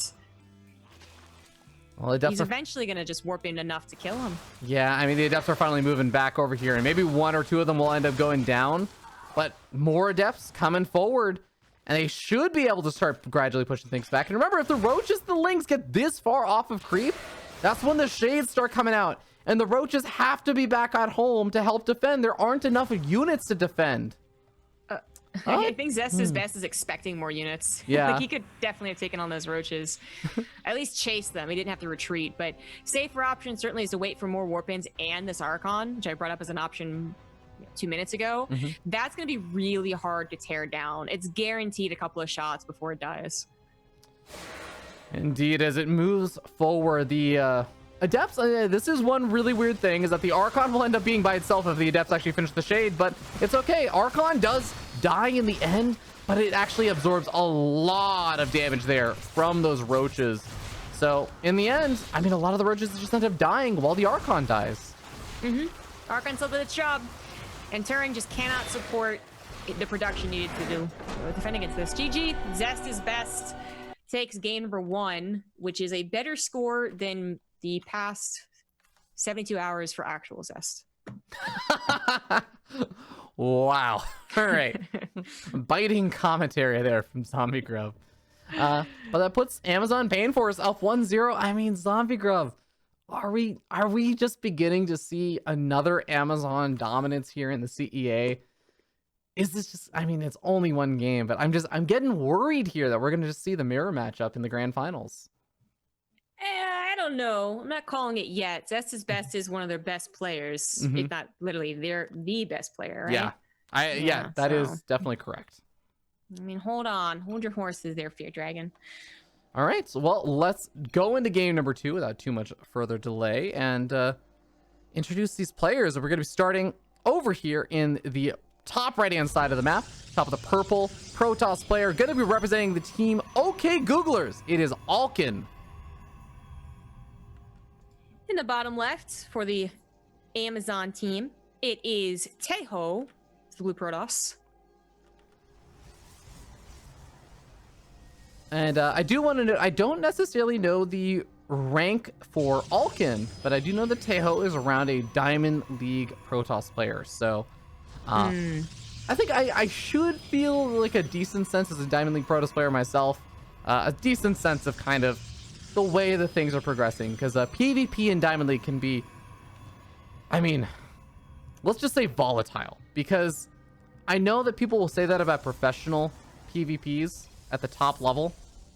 Take that and exacerbate it times 40, because PvP in Diamond level is just, it's brutal. So you can catch your opponent off guard in so many different ways, and I do feel like this is one of those matchups where upsets can happen either way. Yes, that is very true. It does so, like, the upset still requires some decent timings of the build orders. Yes. So, as like, if you learn one proxy robo build to a T, you'll probably win a lot of your PvPs. But if you're just kind of floundering, being like, I kind of get what I want to do with this, then the person with a stronger sense of build order will probably win. You're literally in a mirror matchup. Any probe missed is devastating because your opponent, literally the same type of units, same economy. But definitely a lot of opportunities to get surprise technology. In my experience, as more of a Masters 3 Protoss, PvP is one of the more boring matchups I play. Really? Yeah, because it's just weird. A lot of stalkers, you mean, or? No, it's just like everyone does a Sentry Stalker, or Sentry Stalker, Sentry Stalker expand with a Robo, and you then maybe get a 2-base attack with an Immortal push off of 3 gateways. No forge, or you have a really boring 3-base. Like the proxy robos don't really happen in my league. The hidden stargates don't happen that often. It's weird. I'm in like a weird, not typical PvP MMR hell. That is actually so fascinating to me, because that is quite literally the opposite of what I encounter. I mean, sure, we do have kind of similar openings that do still happen, but it's, I mean, the 3-gate proxy robo all the time. We have cannon rushes constantly happening. We have just people going straight up 4-gate stalker. There's no blink, there's no Twilight Counselor, there's just 4-gate stalker poking in at your front. And expansions are difficult to come by, but we are gonna actually see Alkin go for that expansion first. Has the shield battery on the way as well, and we don't really see too much tech coming out over here for Teo just yet. Well, it's because he got a 3rd gateway instead. Unfortunate supply block. The proxy pylon seems like it was a bit late, so he wasted some chronos here. But he is going for a full-on 4 gates. Like, that supply block really was unfortunate. Also unfortunate that he's not going across the map to try and get this started. The stalker count is going to be better for a little while, so you can try and force out a force field or even snipe a unit before all 6 are together. But good news for Alkin is that he did actually go for all 6 units. No skipping that. Robo is on the way. Tejo, he's still gonna have a powerful attack, but I'm not sure the snowball started fast enough. We'll see. If it's an Immortal first, I feel pretty confident for Alkin. And Zombie Grab, I want to also remind you that with so many sentries here and the positioning of the proxy gate, the reinforcements are likely going to come from this far left-hand side, so they're probably going to naturally want to walk up that mineral line area. That is not where you want to walk up against to try and attack against 3 sentries. Alkin knows exactly what this is. There's really no reason he should lose this. Good force fields. Shield battery's a little out of range of that first stalker and this stalker as well, but the trade goes in favor of Alkin as he actually saves that one stalker because the Immortal's on the way.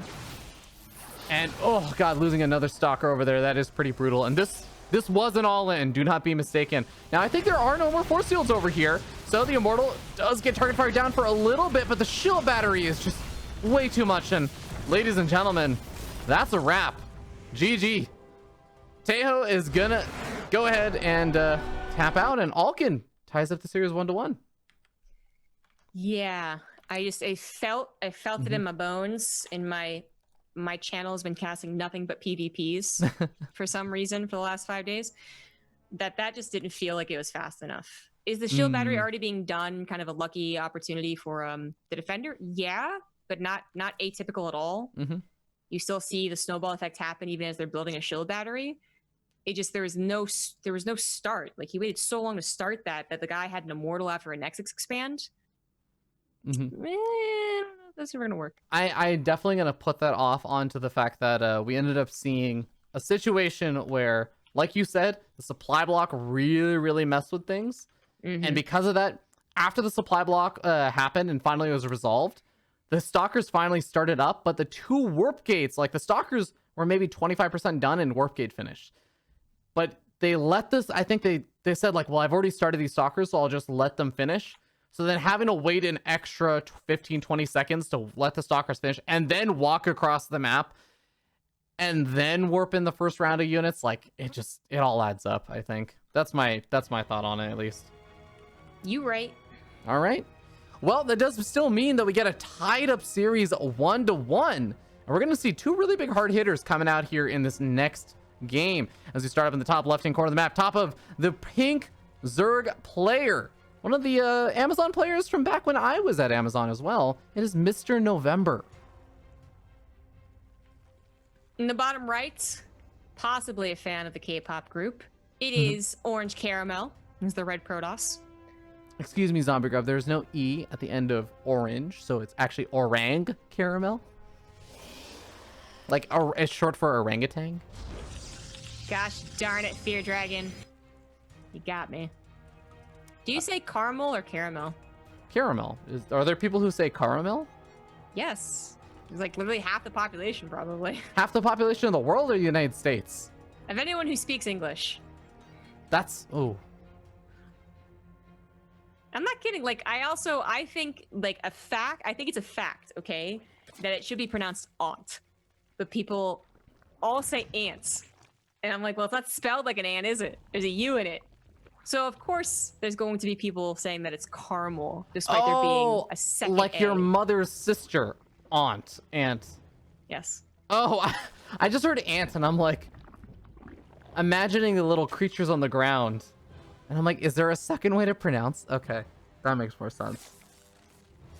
Pronunciations are strange, but you know, at least Mr. November is a pretty clear-cut one. It's caramel, darn it. I have still yet to meet someone that says caramel, so. I guarantee you have, you just never noticed. I mean, Maynard could say caramel, and I'm not going to remember that he said caramel. Well, it sounds like you don't care that much about it. That. Oh, okay. How about we just never eat caramel together, all right? Well, yeah, I'm allergic to caramel. That's right, you are. Yes. Yeah, so I actually don't care too much about it.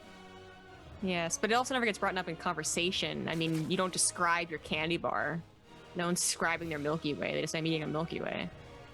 Well, I'll have to ask, like, oh, does that have, what does that have in it? And they'll be like, oh, it has caramel. And I'm like, oh, I can't eat it. Cool.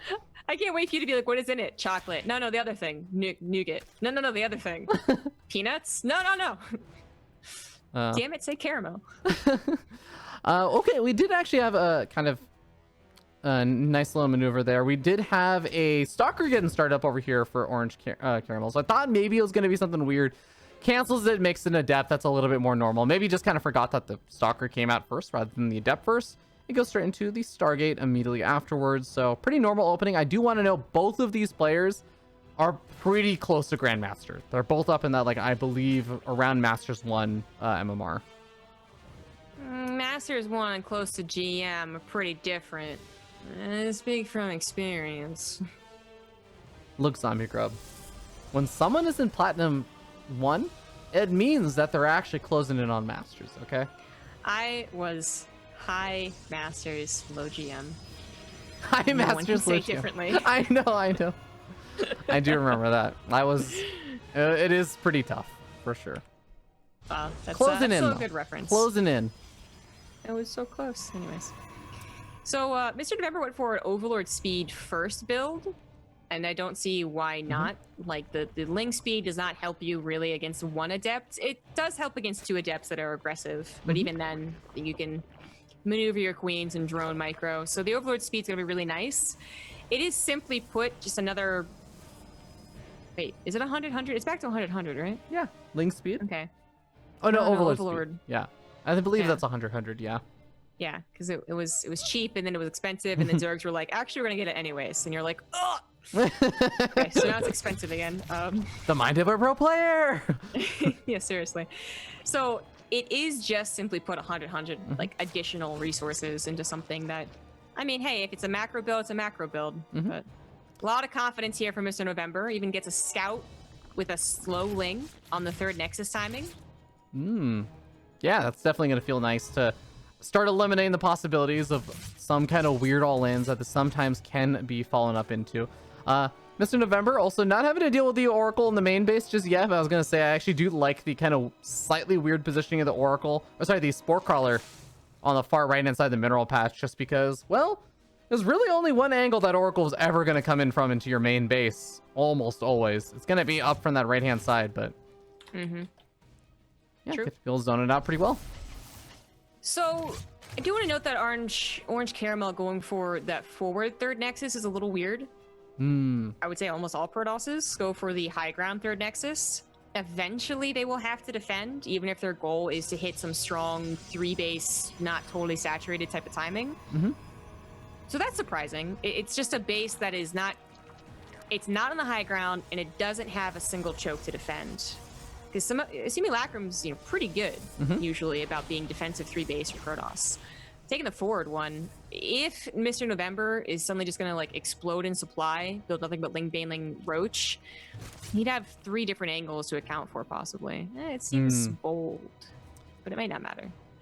Yeah, it looks like for now we just actually end up seeing some upgrades coming out. Baneling is finally being added on kind of on the later side over here for Mr. November, and a 4th base has been plopped on down. So with more drones also being added on, that does kind of confirm that, yeah, Mr. November is not actually looking to do the kind of big flood. So Orange Caramel will have the kind of offensive 3rd base location with the double robo down here on the low ground for fast immortal warpins and everything.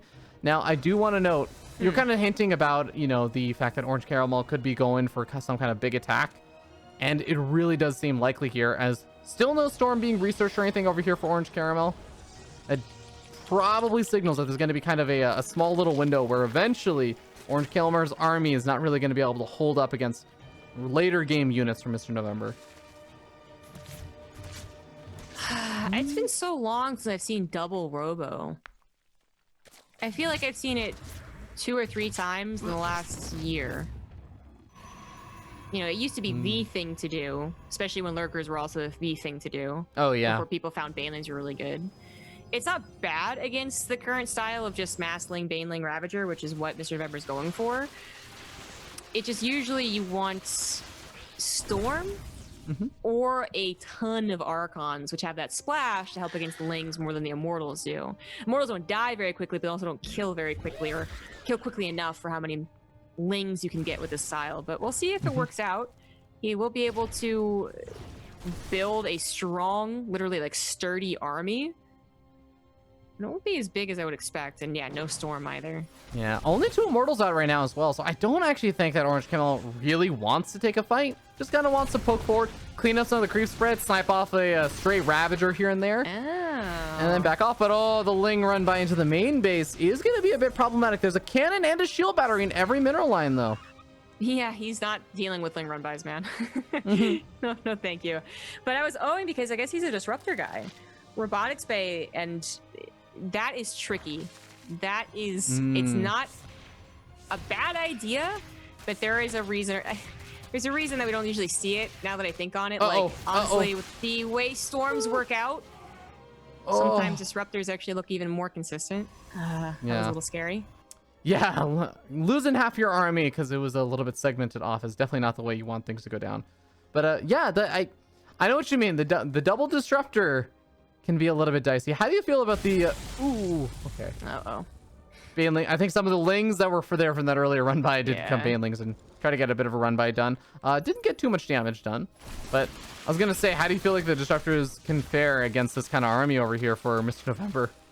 Well, that's the thing. I was like, okay, we're having an engagement, so I'll talk about it in a little bit. A big concave coming in from the Zerg player. Not a whole lot of Banelings, but that might be okay, because most of the army left here is going to do well against Banelings. Just mass amounts of Roaches and Ravagers. Disruptor not getting too great of a hit, but there's a second ball ready to be thrown out here. All right, that's his last one. Yeah, it's going to zone out for a little bit. The first Disruptor still needs another 15-20 seconds to actually come off of cooldown here. But another 2 Disruptors are on the way. It looks like Orange Caramel will hold for now, and well, the 4th base that was thrown up during that engagement, literally during the fight, is going to also manage to survive here. So I guess not the end of the world here for Orange Caramel, but this is getting scary because Disruptors are great versus that Roach Ravager composition. But when there's a Greater Spire on the way, Zombie Grub, this composition doesn't work out. Yes, you're right about that. Greater Spire is not something that Disruptors can really help out against. Not that Immortals are any better. But what I'm kind of just laughing at is how aggressive he's been. He does find about a third of the army really awkwardly coming from the back, but then he also gets about half his army caught by surprise with those Banelings. But Orange Camo was being so aggressive with such a small army that was easily surrounded on a map that in the middle has a lot of surroundable locations. And Disruptors are even worse than Storm when it comes to being surrounded. The funny thing is that Storm sometimes isn't really reliable either, as the Banelings roll through the Storm regardless, but Disruptors can be similar. It looks like he has enough to power through now. Mr. November not remaxing fast enough. Maybe not enough Larva, I would expect, but the Banelings are going to collide in. Some pretty good hits. Yeah, a couple of the Disruptors managed to survive for a little bit, but one of them goes down. The second one does go down. And it's just the Zealot reinforcements that have got to do the job now. A lot of the Zealots and the Archon on the bottom left-hand side getting segmented off. The Zealots are going to be able to clean up this mineral line, and potentially the Immortals will clean up the base, but there's no drones over here. And it really does feel like Orange Caramel's army is just kind of, again, getting segmented off into so many different pathways. When the reinforcements start streaming on out, I'm a little worried Orange Caramel's going to lose too many expensive units here. It's going to be close. More roaches are on the way, and there's very few units backing this up. Disruptors not going to get hits either, reinforcing very awkwardly. The two Immortals have to be picked up probably by the Warp Prism, or they're just going to die. Oh, the target fire was a little bit late. That Disruptor just killed like 10 units. I think that's actually going to give a bit of that momentum that Orange Caramel needed to continue pushing forward. One of the Zealots sitting idle right now, though, and I do feel like one round of reinforcements could do so much, but the Warp Prism has moved into the main base. It's sitting on top of a Spore Crawler, though. It's gonna go down to the Spore Crawler. Mr. November gets a really, really nice snag with that. Yeah, a little bit lucky there. He's also been so good about his Queen transfuses. They're actually taking on these two Immortals. They finally go down. This guy has so much minerals and gas, and he just can't spend it. I guess there wasn't enough injects, or his bases were late or something. But he could be pushing this back easily if he was spending all of that. He finally is going to get everything collected together to actually push this back, but all the Zealots in the main base are continuing to buy more time. Orange Caramel, though, you are done now with that ground phase. Like, now you have to worry about that Greater Spire you just scouted. And unfortunately, the Zealots didn't get a chance to right-click down the Greater Spire, doing a lot of damage to the Baneling Nest, the Infestation Pit, the Hive, and the Spawning Pool. But that Greater Spire remains untouched, and it is going to be a problem soon. A single Archon getting chased off by a Roach. Oh my god, the Archon loses the fight. And the rest of the Roaches are streaming on forward. It's a bold base, Orange Caramel. You've been bold with your bases throughout this game, but I'm not sure that this one is going to be working out if the reinforcing Roaches arrive anytime soon. The upgrades have been even for some time. Actually, not even. The +2 melee, it's not +2 missile. So with Archons and Disruptors coming out, Mr. November had to wait for maybe a good 40 more supply to really feel confident. He saw, a few units and was like, yeah, I can take that. And suddenly it was double the amount, and now he's back to being on the defensive, still not able to use his resources. And the Disruptors and the Archons, they're all just overpowering, and there it is. No. GG. Orange Caramel takes the game. And that feels so terrible to lose that way with that many resources. It really does. With 2K in the bank for minerals, but just doesn't have the gas, and didn't want to make Lings, just was purely trying to pump out those Roaches. It really, really is one of those tough spots where you look back and you can kind of say, oh man, I let my macro slip, and like if I just done these small little things differently, could have made that work. But man, in the heat of the moment, it's tough. That is too bad. He was in a really beautiful position. If he had not engaged like he did around the Protos's base, then he could calmly go into Broodlords. Instead, he kind of forced this into a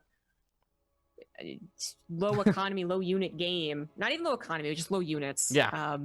And it's just like, that's not the way he imagined the last 4 minutes of the game going. All right. Well, ladies and gentlemen, we're now at a 2-1 series score. We're hopping into game number 4 here, as I'll confirm all the players and everything. Yep. Had this correct. All right. Well, we're going to be over here on the bottom left-hand side of the map, top of the blue Protoss player. It is Team Amazon Pain Forces NACL, aka Salt. In the bottom right, mining out the minerals already. It's the Red Terran Silver Bullets.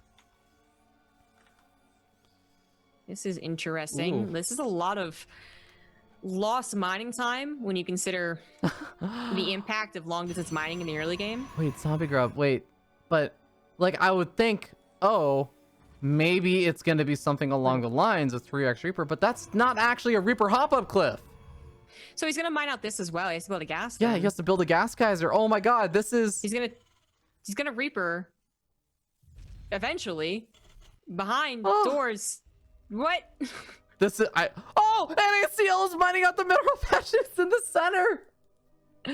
Well, that's awkward. That's not gonna help him. Well, he might actually be like, okay, so this is open then, right? Because the AI isn't derping here. But is he gonna realize that fast enough? He's walling the fronts, which is a little bit awkward. That might be. No, okay. I was like, it may be in a weird way it's favorable because then his units don't get like jumped on by the Reapers, but I don't think it is. It's not favorable because the units are gonna have to transport themselves from there to here to defend, to bulk up together, to be affected by a would-be shield battery if NACL actually knew what was going on. But NACL, he still hasn't really scouted there. He finally scouts the minerals missing. It's Marauders. He's gotta wonder what it is. It's double tech. Oh, okay. And so, okay. Now the 3 SCVs need to start getting to work. And the idea here, the big key, the crux of this attack is that when a SCV can't mine minerals multiple times, but whenever you mine gas, you drop the minerals and then you can go mine minerals again. So you can gradually move back and forth between these two and mine this out. Here we go. The Silver Bullet is now ready and waiting. Just needs concussive shells and a couple of these Marauders to make the push in. NACL with a Stargate, though, that's proxied by his opponent. The Marauders don't do anything against this zombie grub. There's literally nothing they can do. He's got to hold on to enough minerals and gas to really make the Stargate work, and it looks like he's going to be able to. Instantly pulling away from this, but yeah, he can afford the Void Ray. And now Silver Bullet would have to build Marines, two at a time, I should say, from those barracks. And that would not be enough. This is, I think, favorable to the Stargate player. Like this, the Marauders cannot shoot up. Okay. Sorry, guys.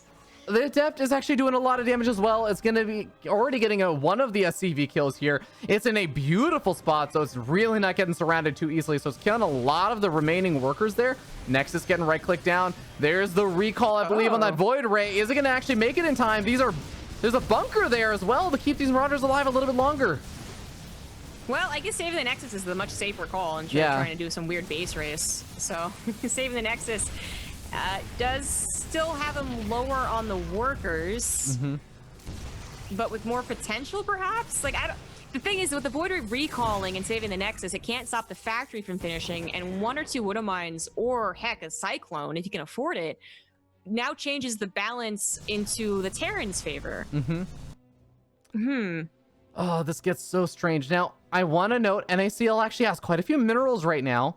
I think it's trying to save for a Void Ray, but needs gas. And okay, immediately starts putting some of those workers into gas to get up to 150 to make another Void Ray. I actually wonder if an Oracle would be useful here instead. Yeah, or Phoenix, honestly, just to lift the Cyclone and then target it down. He doesn't know about the factory being completed, though. The Adept went so, it did the right thing by going for the SCVs, but Silver Bullet did the right thing by hiding his factory, so it wasn't delayed and it wasn't scouted entirely. A Cyclone, I think, is actually going to win this game unless it just literally sits and dies. It should be microed, and then it wins. Yeah, that's going to become a really tough spot. All right, there's the lock on. Oh, my God. It's already getting cornered over here. The Wonder's took over. Okay, it's going to get it. What? And there's the Oracle as well to back things up. There's the GG. And Team Amazon ties up the series 2-2. Oh, micro the wrong way. That's tough. Yeah, to be fair, by staying still for half a second, he had already messed up.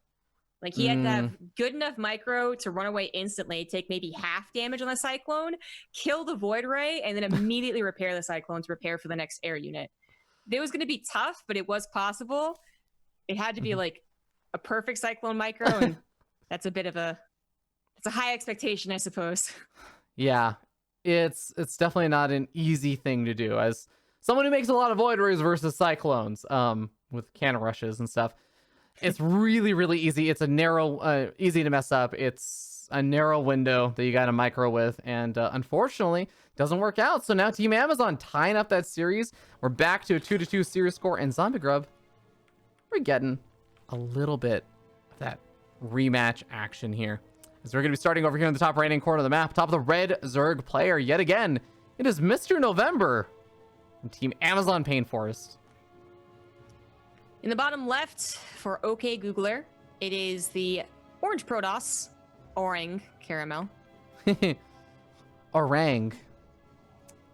You're an orang. Thank you. You're welcome. I've never been so complimented by you. I take pride in being an orang. Orangutans are actually very, very caring for their young. Orangutans are cool, I guess. I'm a little worried that Orange Caramel has actually messed up this probe that's supposed to be moving across the map. All right, there it is. Oh, no, we're talking about monkeys now, okay? Okay, sorry. Yes. Bonobos. Are those what they're called? Bonobos? Something like Maybe? that? Oh. I think I know what you're talking about, but it's been a while. Yeah, okay. Well, they're going to be the superior ape, but if you don't know, then never mind. We're done with the ape talk now. We can talk about the game. Okay. I'm glad we had this discussion. I was really gonna get into like a heated ape discussion, and then we like eventually go into the Planet of the Apes, for which one was really better. But instead, we don't remember how to pronounce bonobo. So. All right. Well, there's no time to go ape on it. We have to stop monkeying around and really focus on this. No. No. You know what? 7 out of 10 on the thought process. 4 out of 10 on the execution. Story of my life.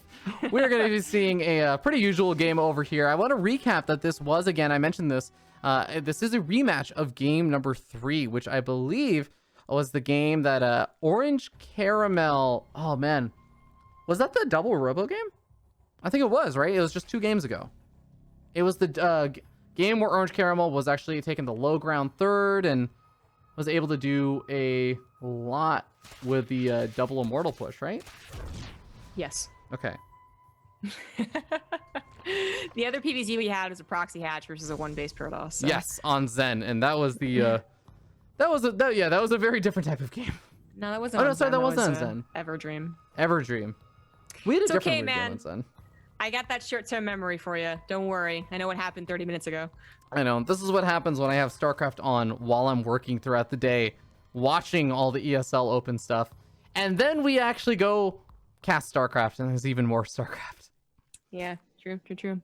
So yeah, it felt like a game that Mr. November really should have won. Mm-hmm.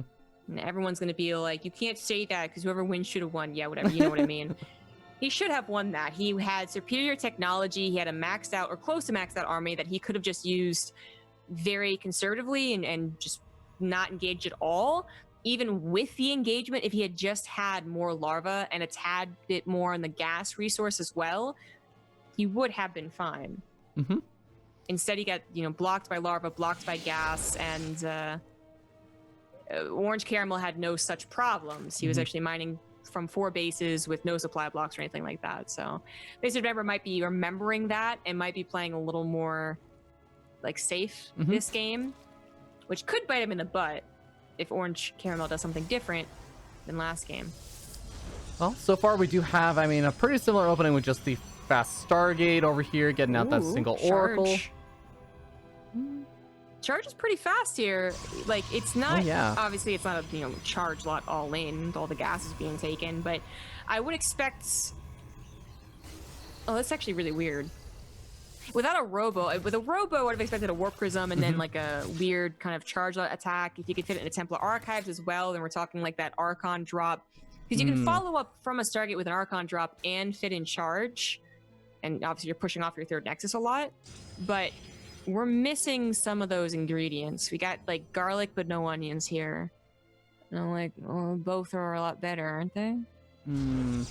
Well, Ling is going to move in over here. It does spot out the 3rd base and, okay, doesn't actually decide to try and dive in through the wall. There's a Zealot there anyways.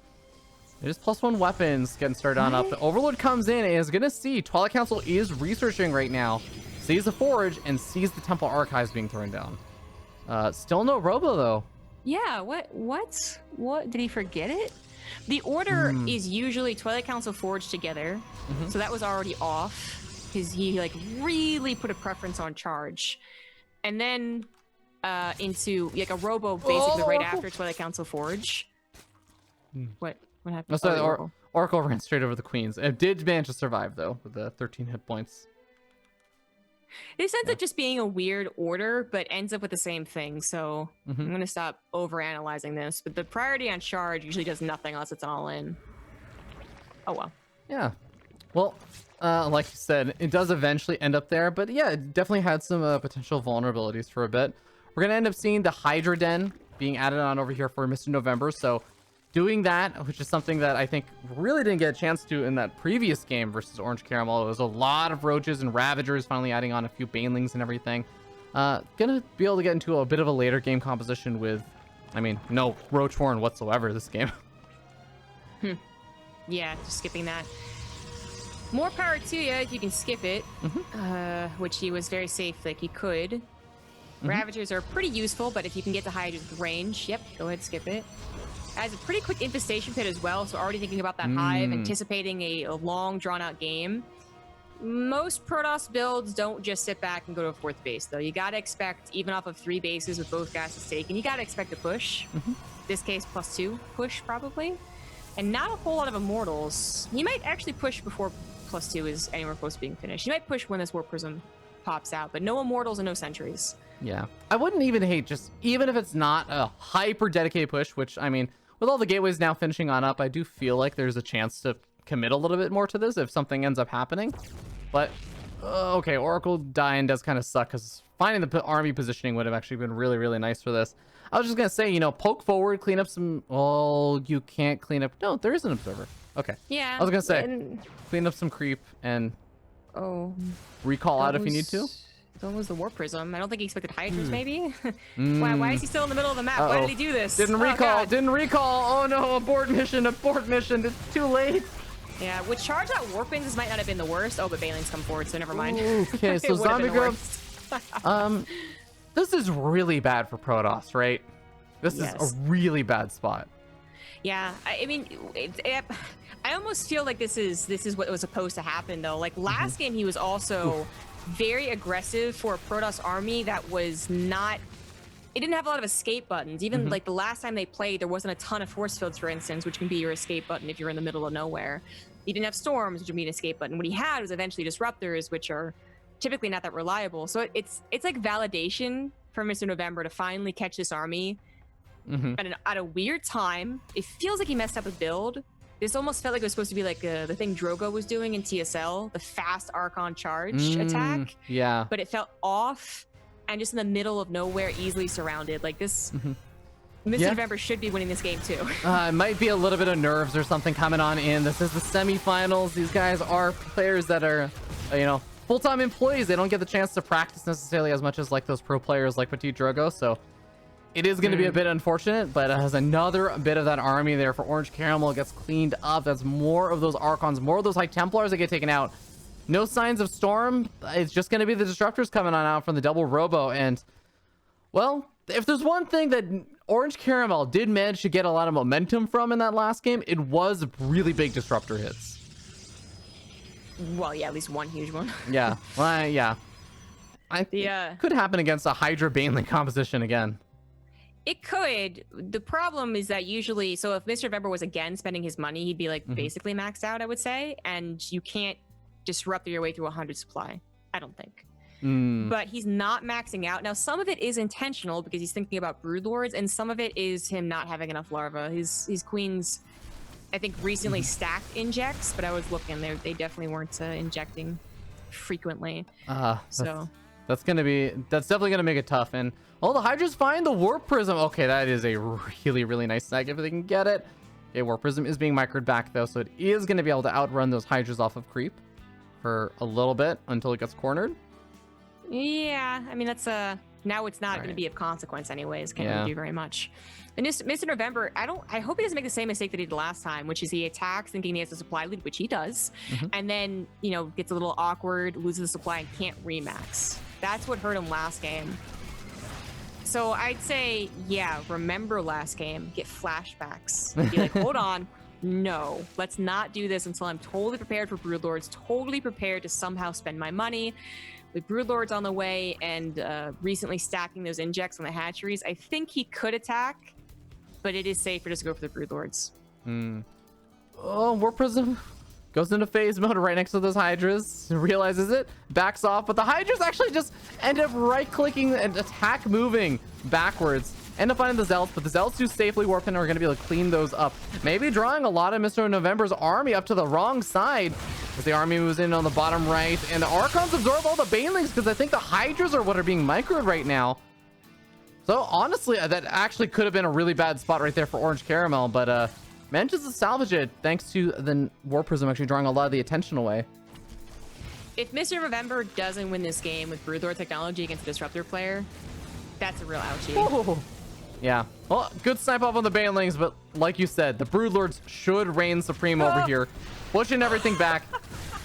He got such a good Disruptor shot, but it won't matter. I know. It's just the Lings also, when they close the distance, they close the gap. The Disruptors cannot do anything anymore. This is what the last game was supposed to look like between them. Broodlords prepared, stopping any advancement.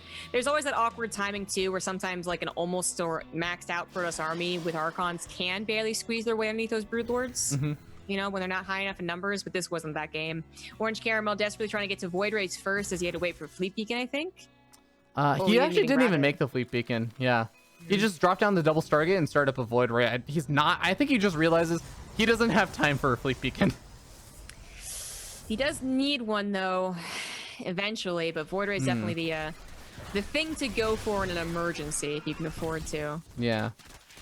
Well, based on the top left is going to get canceled by the Lings, and the Broodlords are actually getting drawn away from the base because they saw the army.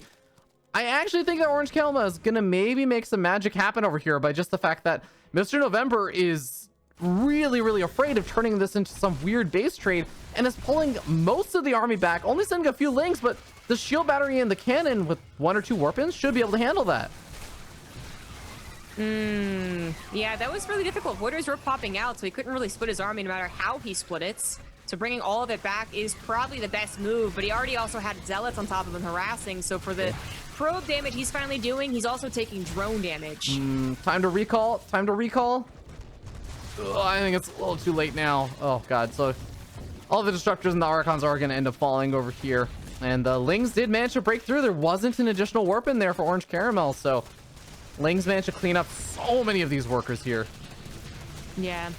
Still better for Mr. November, but at least Orange Caramel can say he got the drone kills, and he's still buying time with Zealot run it. Like, they're desperate Zealot run buys, but they are doing what he intends them to do and buy time.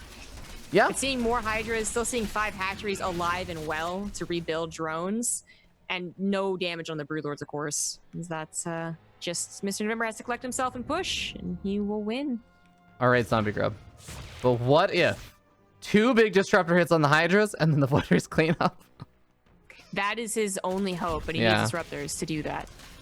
1 Disruptor on the way is going to make it very difficult. There are enough Hydras that 1 Disruptor physically cannot kill enough of the Hydras to win with just a single Disruptor hit. Yeah, it cannot. A couple more drones went down as that War Prism, it was supposed to die to Hydras like 7 minutes ago, I swear. It's been there forever. It found the other base, the left side, but Lings also found the main base and are causing a lot of havoc there. Orange Caramel even desperately trying to chrono out a +2 armor, which really wouldn't have helped anyways. Gets depowered, and he is just on Void Ray Archon, which back in Wings of Liberty is terrifying. Now it is not. Definitely going to be a lot harder to make it work in this situation. Couple more Zealots should be able to clean up the Lings in the main base as soon as he realizes it. But right now, finding the Broodlords totally exposed over here. The Archons are going to get taken out by the Broodlords in combination with the Hydras. The Disruptor does not get the damage done it wanted to. And the Void Rays, well, I mean, most of them do manage to survive, but all of the ground units are gone. They are going to deplete against the Hydras. They're going to just get evaporated here. Paper planes, Zombie Grub. Paper planes. Yeah. Taking out the Zealots. Yep. There it goes. Orange Caramel. Yeah, this is how that game, the first game, was supposed to play out. With Mr. November with the superior technology. And Orange Caramel being a little overly aggressive, you know, losing a couple of armies that maybe he could have had a better pre-Broodlord timing if he hadn't lost them. Yeah. Well, Team Amazon going to be looking to be in a strong position as it was tied up 2-2, and as Mr. November now doubles the army supply of Orange Caramel, a pretty tough spot to come back from. It really does seem like Amazon's going to be the first one to make it to match point with this next little victory here, taking out one of the few remaining bases that are if you ignore that bottom right-hand base that is somehow still there. There's the concave and the GG. All right, Mr. November getting that revenge victory there. That's gonna feel good. Well, I can almost guarantee after his loss, when it came to a decision of who to send out next, he was like, "No, I'm gonna win. Trust me, like I got this. Like this is give really him stupid." to me. Yeah, exactly. Yeah. All right. Well, now this does again mean match point here to decide who's going to move on to the grand finals. Remember, Amazon is already waiting in the grand finals. And it's not this Amazon Pain Forest. It's the Amazon Alexa 12 pool is waiting in the grand finals already after having defeated Microsoft Macro Hard. I would have to double check to be sure, but I believe this could very well end up leading us to the very first mirror matchup of one company dominating as both teams in the finals in CEA or AHGL history. Let's find out if it's going to happen. We're moving into Nightshade here. As we're down in the bottom right-hand corner of the map, top of the red, Protoss player just needs one more victory to ring it in for his team. It is Amazon's NACL. In the top left for OK Googler, it is the Blue Zerg Turing. I imagine a reference to like Alan Turing, right? Yeah, I believe so. And Makes sense for a programmer. we are going to be seeing the attempt to bring out some of the NACL here from our Amazon player. Got that forge first. Got the pylon going up. Scouts around, sees, oh, it's a pool first. Oh no. Oh, Overlord. Move to the right a little bit. Move to the right. If you don't, oh no, don't let it happen. If you don't see a probe to the left hiding in the left side of the minerals, move your Overlord back to the right in case they're putting a walled cannon rush. No! Yeah. So you might also be wondering, like, why isn't the cannon rush actually happening in range of the hatchery and everything? It's actually the best way to deal with these early pool openings. You want a little bit of distance because it takes more time for the lings to make it from the hatchery over to the photon cannons, and that allows you to finish the photon cannons safely. And then once you have a photon cannon up, now you can start throwing up cannons in range of the hatchery. I think that might be one hex too far forward. I think it's actually not totally covered, but this is already a really, really tough spot now for Turing. Yeah. He was already starting a lair before you even saw this, but... Oh, wow. It is covered. Oh, yeah. There's the gap. There we go. Yeah. So I think this cannon should not finish. Another I don't think that cannon's safe either, but... Oh, okay. Goes after the probe instead, which I guess is a nice pickoff, but cannon will now survive. Okay. I thought Turing went for that lair before he scouted this. So in response to scouting it and not being able to deal with it, he cancels the lair and goes for a Roach Warren. So no Nidus Worm, but he is going to have Ravagers eventually. Well, the big play over here, usually with this kind of positioning, I feel like usually you want to go for the Robo, but it's actually going to be the second gateway. So we are just going to see Cybernetics Core finish up. Only a single gas geyser here from NACL, and he is going to be just pumping out those stalkers, getting up shield batteries to heal up the stalkers a little bit, but just really going for raw gateway power. I think this is the style of cannon rush that's honestly a lot easier and less mechanically challenging to pull off, but it does have a weakness. I do think that it is something that a Zerg player that plays really, really well, granted, I'm usually talking about from, a better start than where Turing's at right now, but a Zerg player can make the right moves, and I do think they should be able to shut down a double gateway opening. For this position, I think it's going to be tough, though. Right, I'm with you. I think Saltz has got a great start to this game. Missing just a continued technology, I would say. I mean, the 4 gates don't bust him down. He could add on a Robo, could add on a Stargate. But he's definitely going to have the contain. Yeah, the big issue here, I think, is exactly what you were kind of pointing out, is that the ramp is what makes it very difficult to bust through.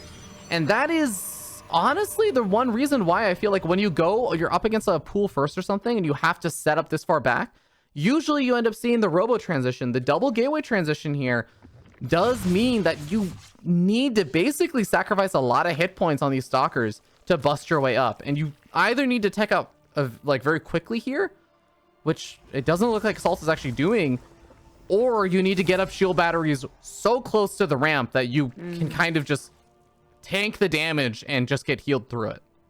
That's what I was gonna say. He could try earlier if more shield batteries were available, but Oh no, Turing, I don't think this is the right move. I don't think this is the right move. It's not. It's definitely not. Oh no. Oh, he just brought the easy victory to Salt. Yeah. Oh man. And it's not even just losing the Lings and the Roaches, Zombie Grub. Turing lost all of the Ravagers. If the Lings and the Roaches went down, but the Ravagers survived, I'd be like, Zombie Grub, this is a really, really bad spot. But high ground, maybe. You lose all the Ravagers, that count gets reset. It's so much harder. Yeah, no, I absolutely agree. It's the Ravagers that take longer and more expensive to make as well. So, good of Salt start checking around for maybe like an Overlord drop, which would probably not be happening this game, but he is checking. And also going to check around for hatcheries. Yep. Free Overlords as well. I didn't get one though. But the Robo finally coming down should really be what makes this game favorable for Salt. The Stalkers are still struggling to get up that ramp against the Queens and the Spine Crawlers. But a Robo, like that should be it. An Immortal plus a Warp Prism. Yeah, gonna go for the Observer because I think also wants to make sure that the creep spread is kept in check so the Spine Crawlers can't, for example, just go to the low ground or, you know, cause all sorts of headaches and hassles later on. So I don't mind the Observer for now. But yeah, there's just going to be another move out here from Turing. This is a slightly larger army. Some of the Corrosive Biles, one of them connects, but that's honestly not usually going to be enough. Shield batteries keep a lot of these units alive. Ravagers getting transfused. I've got to hand it to Turing, making this look a lot closer than I thought it would be. But just so many cannons, you can't really break through this like that. Too many shield batteries, too many cannons, and not enough Corrosive Biles actually hitting, although sometimes those Stalkers look a little bit trapped. They barely sneak their way through. And another unsuccessful bust. Now, an ACL can go ahead and get into that Immortal. Even going to be able to take out a Spine Crawler with a high ground advantage, or vision. Yeah, transfuses do manage to keep it alive for a little bit, but remember, this is actually sometimes why a few Zerg players, you might see this and it looks kind of weird, but that will make a Spore Crawler, partially so you can try and snipe off the Observer. And honestly, just given how this game has gone, I wouldn't have minded that, I think, as the adaptation. I saw him build one, and then he pointed out that he didn't have it on the front lines, and it's in his mineral line. I guess maybe fearing DTs or an Oracle, but yeah, it's very unlikely from a Cannon Rush. A very uncommon follow-up. As someone who's tried it many times, it just doesn't flow. You just don't have the fire output to make it work. But I understand you're playing against one of these Protoss players that's in your face, doing all kinds of cheeky things that just are so frustrating to play against, and you just think, what other frustrating things could they do next? There's the drone pull, and I think the Turing is realizing that this is truly, truly becoming a desperate situation. Finally gonna move the Spore Crawler forward, because really the most obnoxious thing a Protoss can do from a Cannon Rush is do the Immortal thing. A little bit too late, doesn't even grab the Observer, but he will grab the Immortal. Yeah. Yeah, I guess the Spore Crawler went down. Can't see the Observer anymore. Immortal went down. Usually, if this is only 2 Immortals in a Warp Prism, you'd be like, oh my god, but it's also like 10 Stalkers. Yeah. So I'm still not too worried for Salt's position here. I'm definitely with you there, Zombie Grub. Some nice micro coming out over here from Salt, keeping all these Stalkers individually alive. Immortal Hardened Shields be damned. Doesn't need it with some solid Warp Prism micro, and the shield batteries to fall back to, which now finally falls back. And remember that there is no escaping right now for Turing. There's no drop Overlords over here. There's no drone somewhere out on the map that can become another hatchery. I mean, even if there was another hatchery, would you even make it right now when you're on 15 workers? You can't afford to make it. By the way, I didn't notice this until just now. He never got Warp Gate. Yeah, that... Usually, you expect that the game ends before that. Like, you'll really be able to leverage it. That is fair, but after about a dozen chronos on these gateways, I would have liked Warp Gate. Actually, yeah, when you take the second gas geyser, I think that's where I would draw the line of like, okay, you're gonna have the gas income to afford it now, but... Well, Corrosive Biles do manage to land here, but again, it's nice. It's moral victories. I'm not sure it's gonna necessarily be the pathway here for Turing to get an actual victory, though. Yeah. I am glad that Turing finally got speed, speaking of technology to grab. He had held off on that and building Endlings at all for a while, which is understandable, but if we could imagine a situation where he had the first attack, the first or second engagement down on that low ground, but he also had like 16 Lings, they are, you know, they are good at complicating situations, forcing fire on them instead of the Ravagers, but In this case, they still die too quickly. They did really help, though. Took a lot of the shots. Yeah, I mean, this army for the Protoss player, and Salt has actually been pushed back. Now, again, the big problem here is that this isn't even just a, oh, my army can survive at the low ground and help contain. It's if the entire army dies, but they trade out even somewhat with Turing's army, Turing is not going to have an easy time breaking through all of the cannons here as well. This is more complicated than just kill the army and now I can finally win the game or break through. It's, I have to kill the army and I have to kill all of the stuff on the low ground while my opponent has 10 more workers than me. Exactly. Exactly. And he's even expanding here. That's, it's funny. It seems really funny, but that's actually the safest place to expand. Because if there was somehow like a Nidus Worm or something else that came out or a proxy hatchery, the other base really isn't very well defended. This base is pretty easy to defend with your army. No, it's understandable, and it's also possible he loses a fight really poorly. In fact, almost losing the War Prism right there. With the Immortal inside almost as well. Yeah, and if he didn't have a Nexus, then that is probably just the opportunity to try and bust the rest of these cannons and shield batteries. Don't know if it's actually possible, but he shouldn't ever lose that War Prism with Immortals inside. Okay. Now he does have a Nexus. So the Nexus is here. Zombie Grub. He used the Chrono. Oh no, that's actually a misplay. The Chrono from the proxy Nexus means that he cannot recall his probes away. Most of his probes are actually not really mining right now, Zombie Grub. I'm seeing not big glimmers of hope, but little tiny glimmers of hope here right now for Turing. Well, either you say a misclick, but I think it was just the wrong decision, right? I think he just intentionally wanted to Chrono and wasn't thinking about it. I say misclick because I know a lot of pros players have the tendency to hotkey all their Nexus to one hotkey. Yeah. So if he chronos just like that, there's a good chance he might have just chronoed with the proxy Nexus, and that's like the misclick, isn't chroning with the wrong Nexus. Gotcha. Yeah. Okay, I think then that's correct. 5 Immortals. They're not gonna die here. No. 6 Immortals. Ooh. One almost dies, just to spite Zombie Grub and give a little bit of caster curse, but even that one does to survive and lives up to the name. Turing, oh man. You know, I feel like there's even some nice things that can happen if you like can get a creep over down to the low ground, start spreading creep around the right-hand side, like get some map vision or something, but there's the recall on the probes now, so Salt is now mining, and this is where he should be able to throw down even more of these photon cannons or shield batteries, or replace the sentries that he's losing, or just kill the raptors, I guess.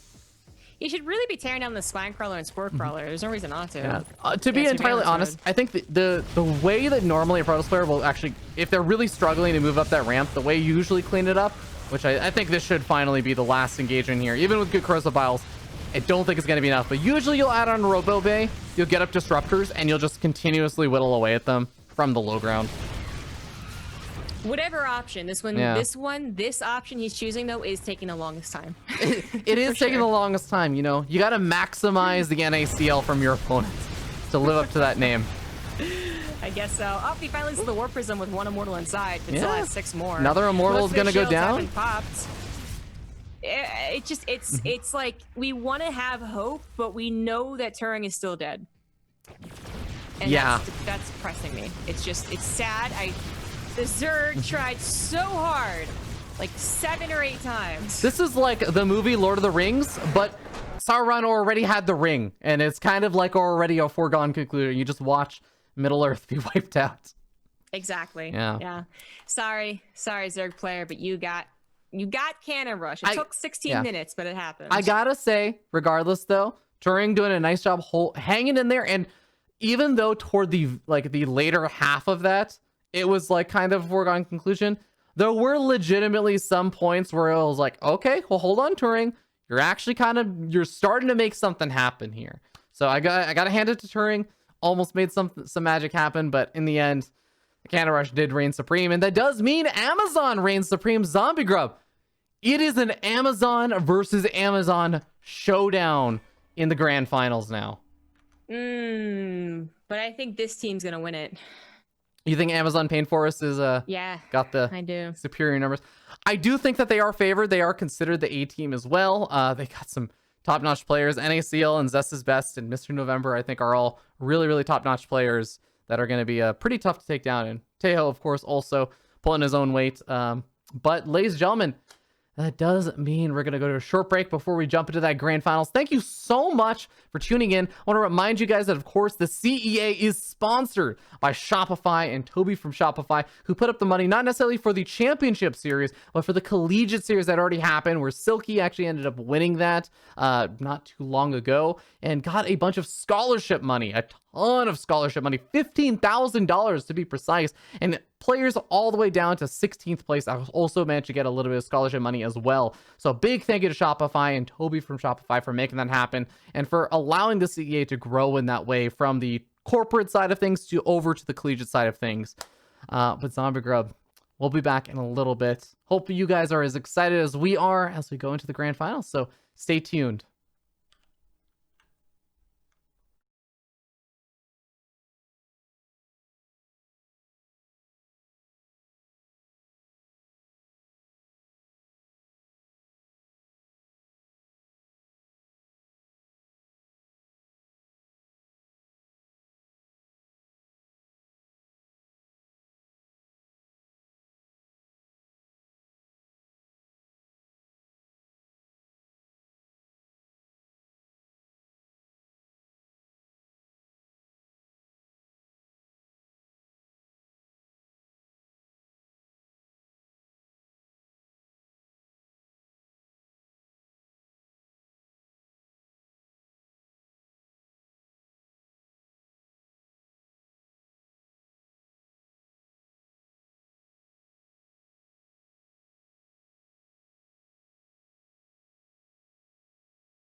Welcome, ladies and gentlemen, to the CEA Grand Finals.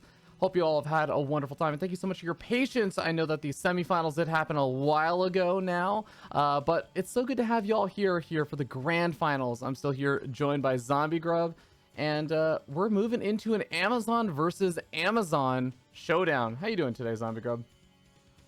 I'm doing pretty good, man. It's kind of like my day off, if like the first 8 hours of a day are considered a day off. And I don't know, I'm feeling really calm, dude.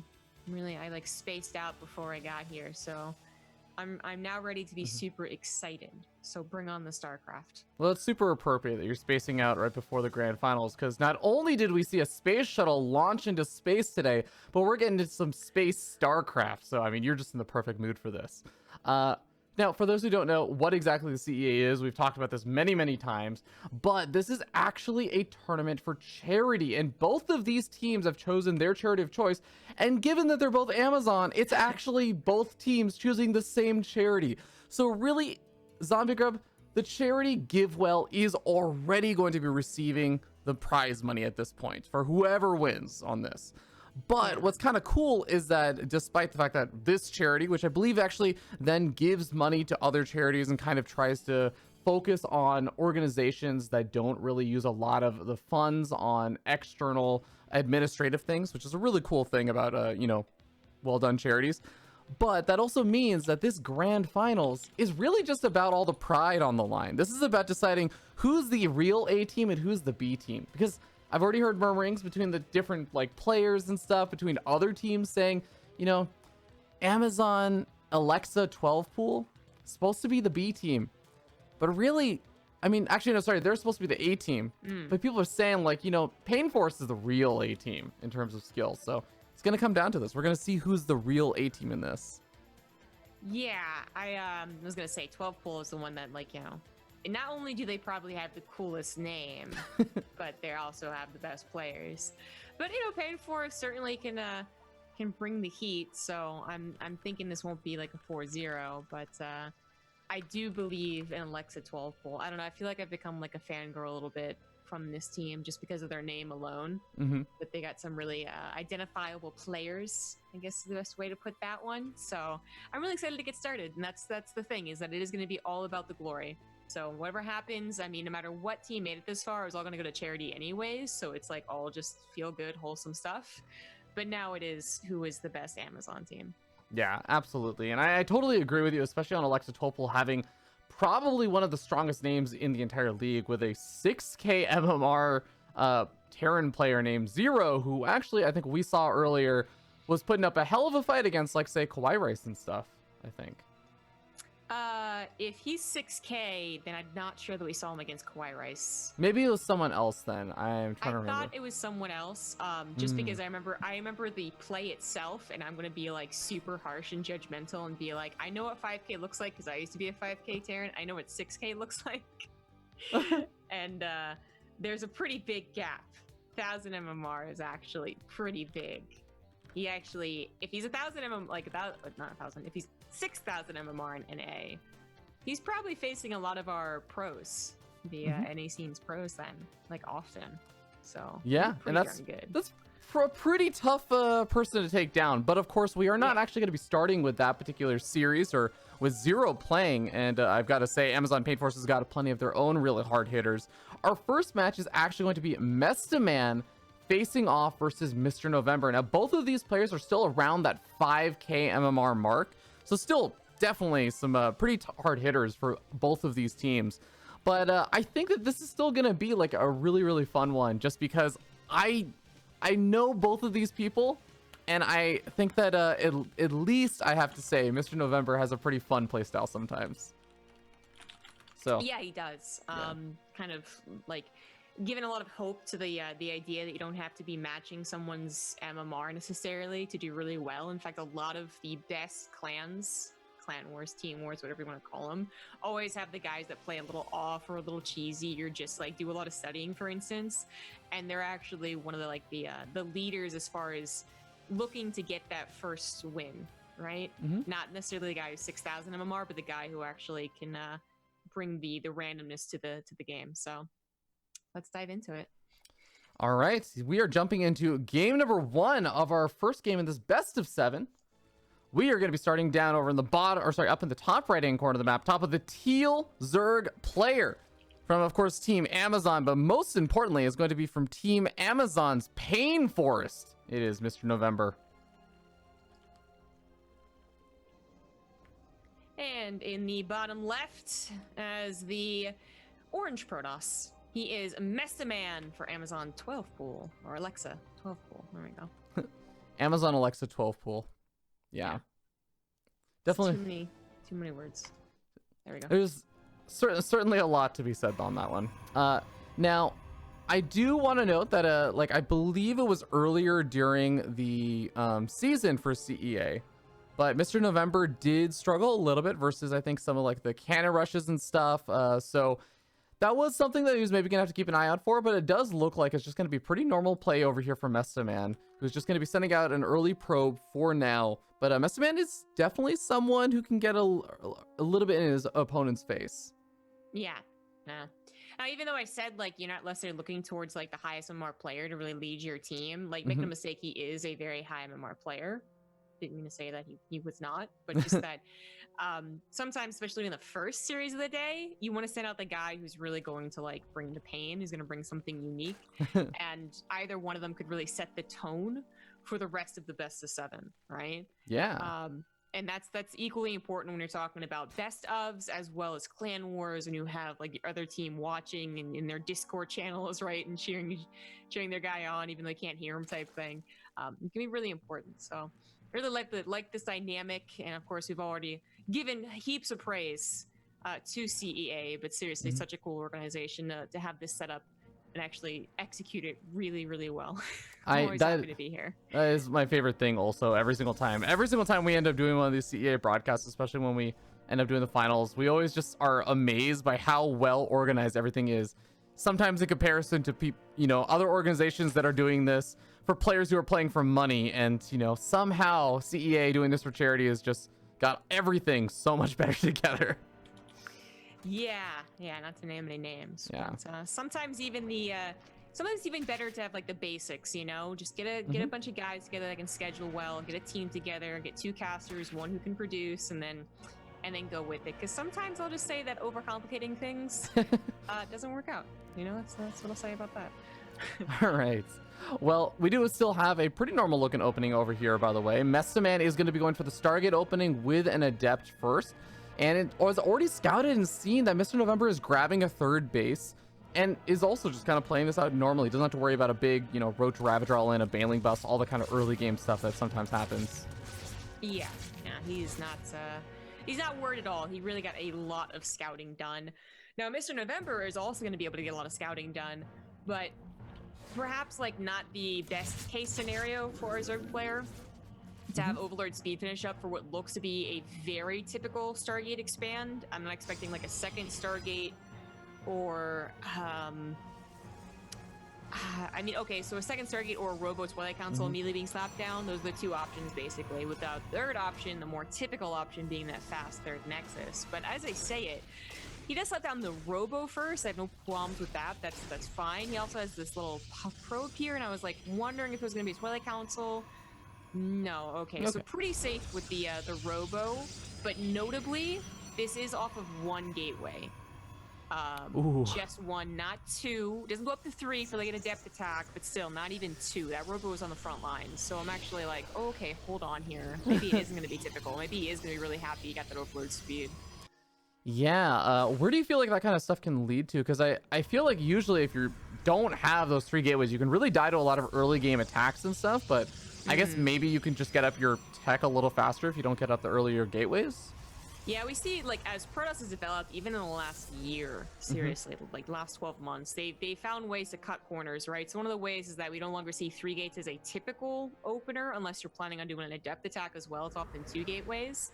But you're right, it is a little bit more dangerous. If you're going to do this, which is go up to an Archon drop first, then you're really pushing off your economy to, 1, of course, be a little bit safer if they're doing some like weird mid-game Roach attack, or 2, actually continue the pressure. Because if you just grab that like 330 4-minute Nexus that you can grab. Obviously, that puts a lot of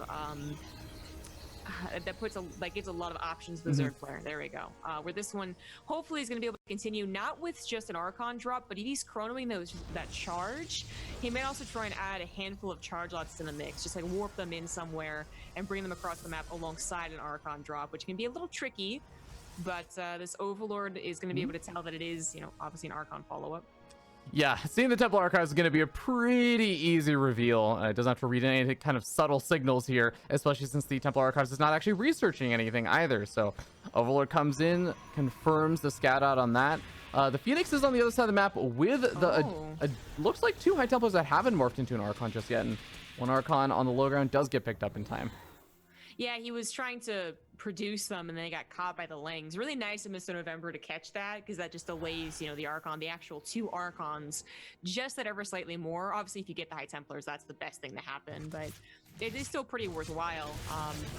Because, I mean, behind this, Mr. November is getting to that really nice economy. He's grabbing the 4th base, and he's almost grabbing that Archon. That would have been a disaster. Yeah, playing with a bit of fire there, and maybe come back over here for this Overlord. All the Roaches and Lings have backed off. That Archon will slowly regenerate his hit points. But you were talking about how this has to be something that gets some form of real damage done, because otherwise you just give the Zerg players so much space to kind of do whatever they want with. Do you feel like this Archon drop has kind of done what it needed to? And has Mesa Man been able to do a lot of the stuff he wanted to probably behind all this, like getting up that second Robo? Really... Okay, first of all, I'm surprised by the second Robo, an old way to play, but, I remember saying that previously for the same player, so... Yeah. And then, second of all, it's just, I thought with the 5 gateways especially, not just 4, but with 5, I really thought he was going to warp in some Zealots to attack elsewhere. Because it can be so tricky. It doesn't sound like a big deal, but if the Zerg player is still on the, I'm going to make as few defenses as possible, and then drone, which Mr. November was on... then those extra just couple of Zealots would have been tricky. But yeah, he didn't end up doing it. So all things considered, the severe delay on the Nexus, I feel like I like Mr. November's position better, because right now he's about to supercharge, right? He's going to get to like all these, the max out Ling Baneling army, or at least he could if he wants to go all the directions. I guess that's fine too. But yeah, this is when the Zerg is just really scary. Creep spreads out there, 5 bases coming up on 75 workers, and already working on +2. Mesa Man maybe hits a +1 in Storm, but he's going to be up against a very difficult push path, like a lot of potential for surrounds. That is very true. And when you talk about surrounds with all of these Lings, and I look at that gas bank with the Baneling speed getting closer and closer to finishing, I get really, really afraid of Mesa Man's big push out unless he has some unbelievably good positioning and some really, really baller storms. But looks like for now, Mesa Man says, maybe I don't need to move out right now. He might try and do some kind of push out in a little bit. But how do you feel about just sitting at home and saying, yeah, I think I'll just grab a 4th and continue teching up? I don't like it that much. I mean, it's probably his only option right now, but he really needs to get something else in the map. Could cancel at the last second, very least. But if he doesn't even try and like pressure here, did he just lose a War Prism? I think it was the Phoenix. Yeah, the Phoenix.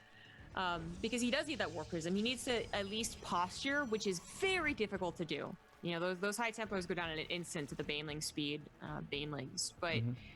He is really going to let Mr. November get away with anything he wanted. And in my scenario, I was saying like a big max out army. It's not that, but going up to a Greater Spire, that's even scarier. Because even if Mesa Man is more than prepared to play that late game, he's grabbing a second Stargate already.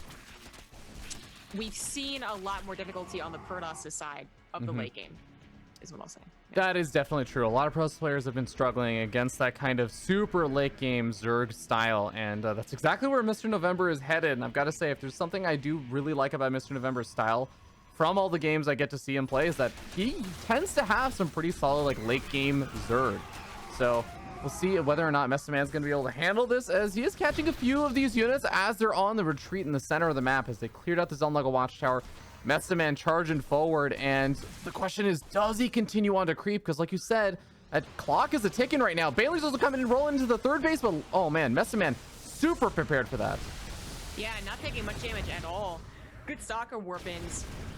I'm a little confused by his Phoenix production, but we'll get on that later. He is hitting a pre-Broodlord attack No, he's actually just going to clear up the creep spread a little. I did say he had the posture, but he is actually very dangerously out here. Oh my god, the amount of storms coming down do help take out the Banelings, but they still die and they still explode and they still pop off on a lot of the units. Yeah, amazingly, the Archons and the Immortals do manage to survive, as well as even a couple of the High Templars. So I guess most of the units that went pop over there from Mestaman were kind of the Zealots and the replaceable units, but definitely lost a few pretty expensive forces. You know, I'm totally with you on that Phoenix, like the Phoenix count being produced, feeling really weird. I'm actually starting to wonder, Mestaman saw the Spire, and normally I feel like as this game goes on, you give a Zerg player a lot of space, you kind of think, oh, Greater Spire, which is where things headed. But sometimes you get those tricky Zerg players who just built up a bank and they say, I'm going to make 25 Mutalisks. And I feel like Mestaman was preparing for that more than anything else.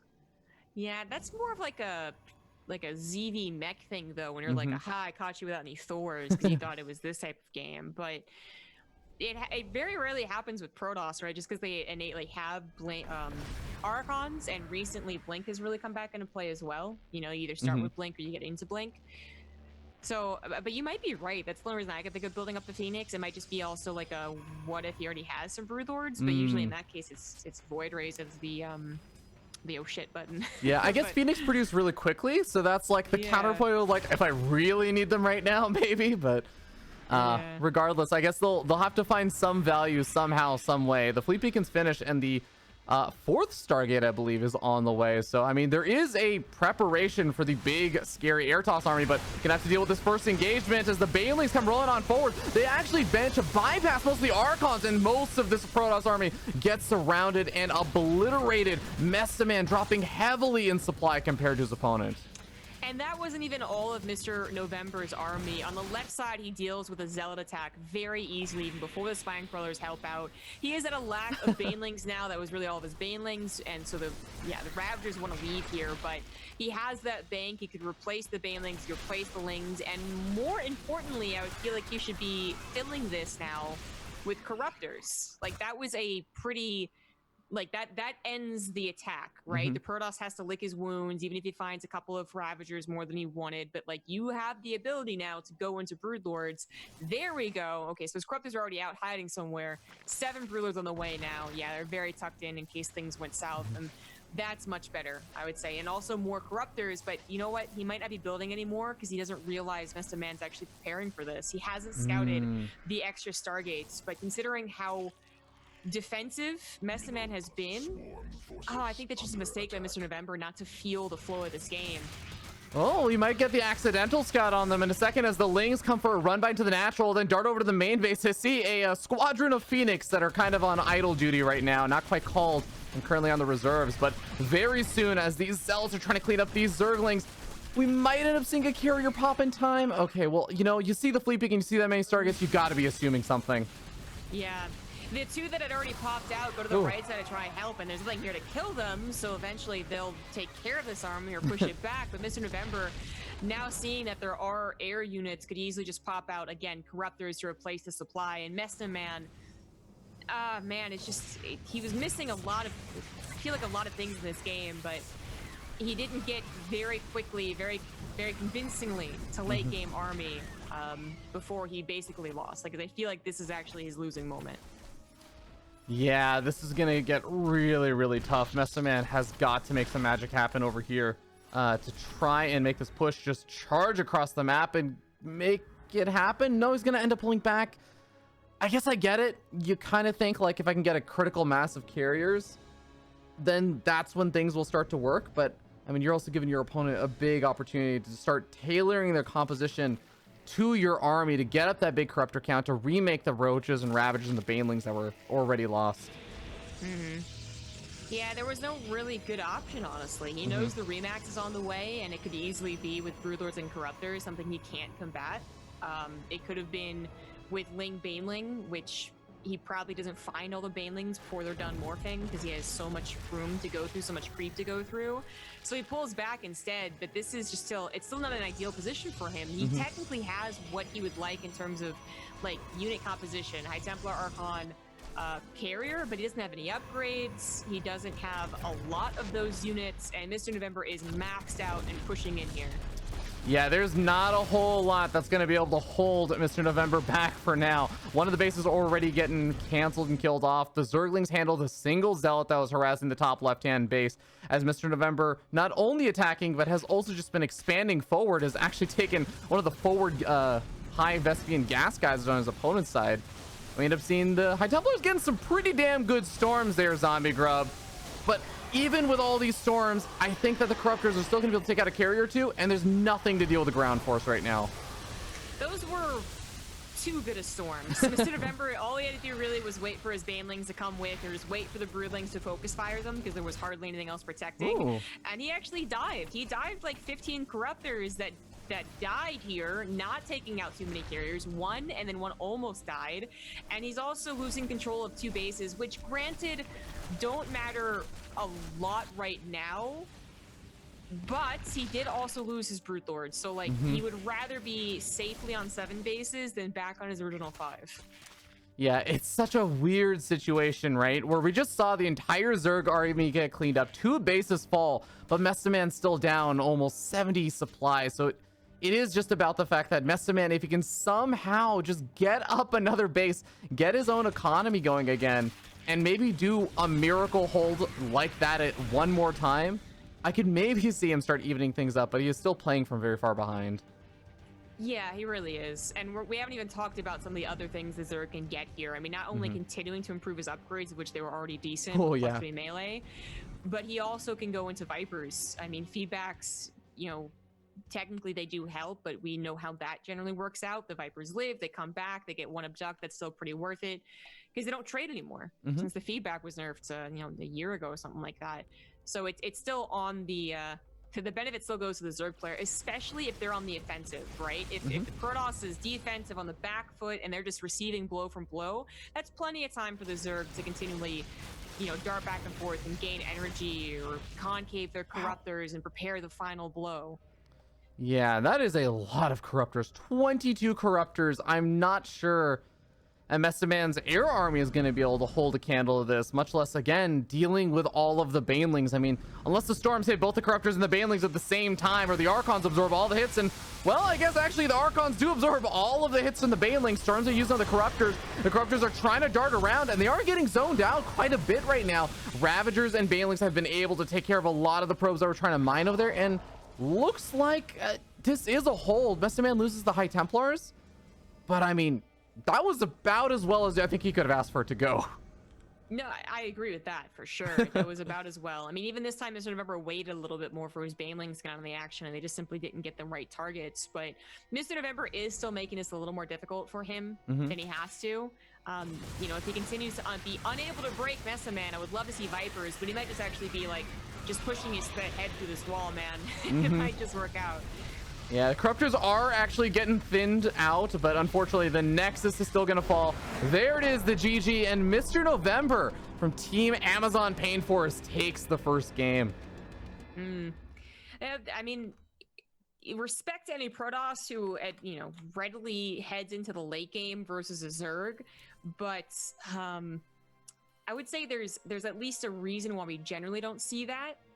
But like, you know, balance complaints or whatever aside, I would also say that we also just generally don't see how to say, like, we don't see the mix of actually trying to do a mid game and also trying to get to those carriers. Because if he had just been like, you know what, no mid game whatsoever, let's just go right to carriers, apparently Mr. November wasn't really planning that big of an attack. Just like the one, that time he already had 2 carriers. Imagine if he had started building carriers even faster and had like 6 carriers and all the Archons, because he never even bothered pushing out. He just saved all his gas for Archons. Then that's, you know, that's really different. But playing around with that mid-game composition, the double robo play again, which really takes away a lot of his gas, because he's also getting all those storms, like no force fields. His mid-game doesn't look good enough to punish his Zerg, and his late game doesn't look like it's getting there fast enough to keep up with the Zerg.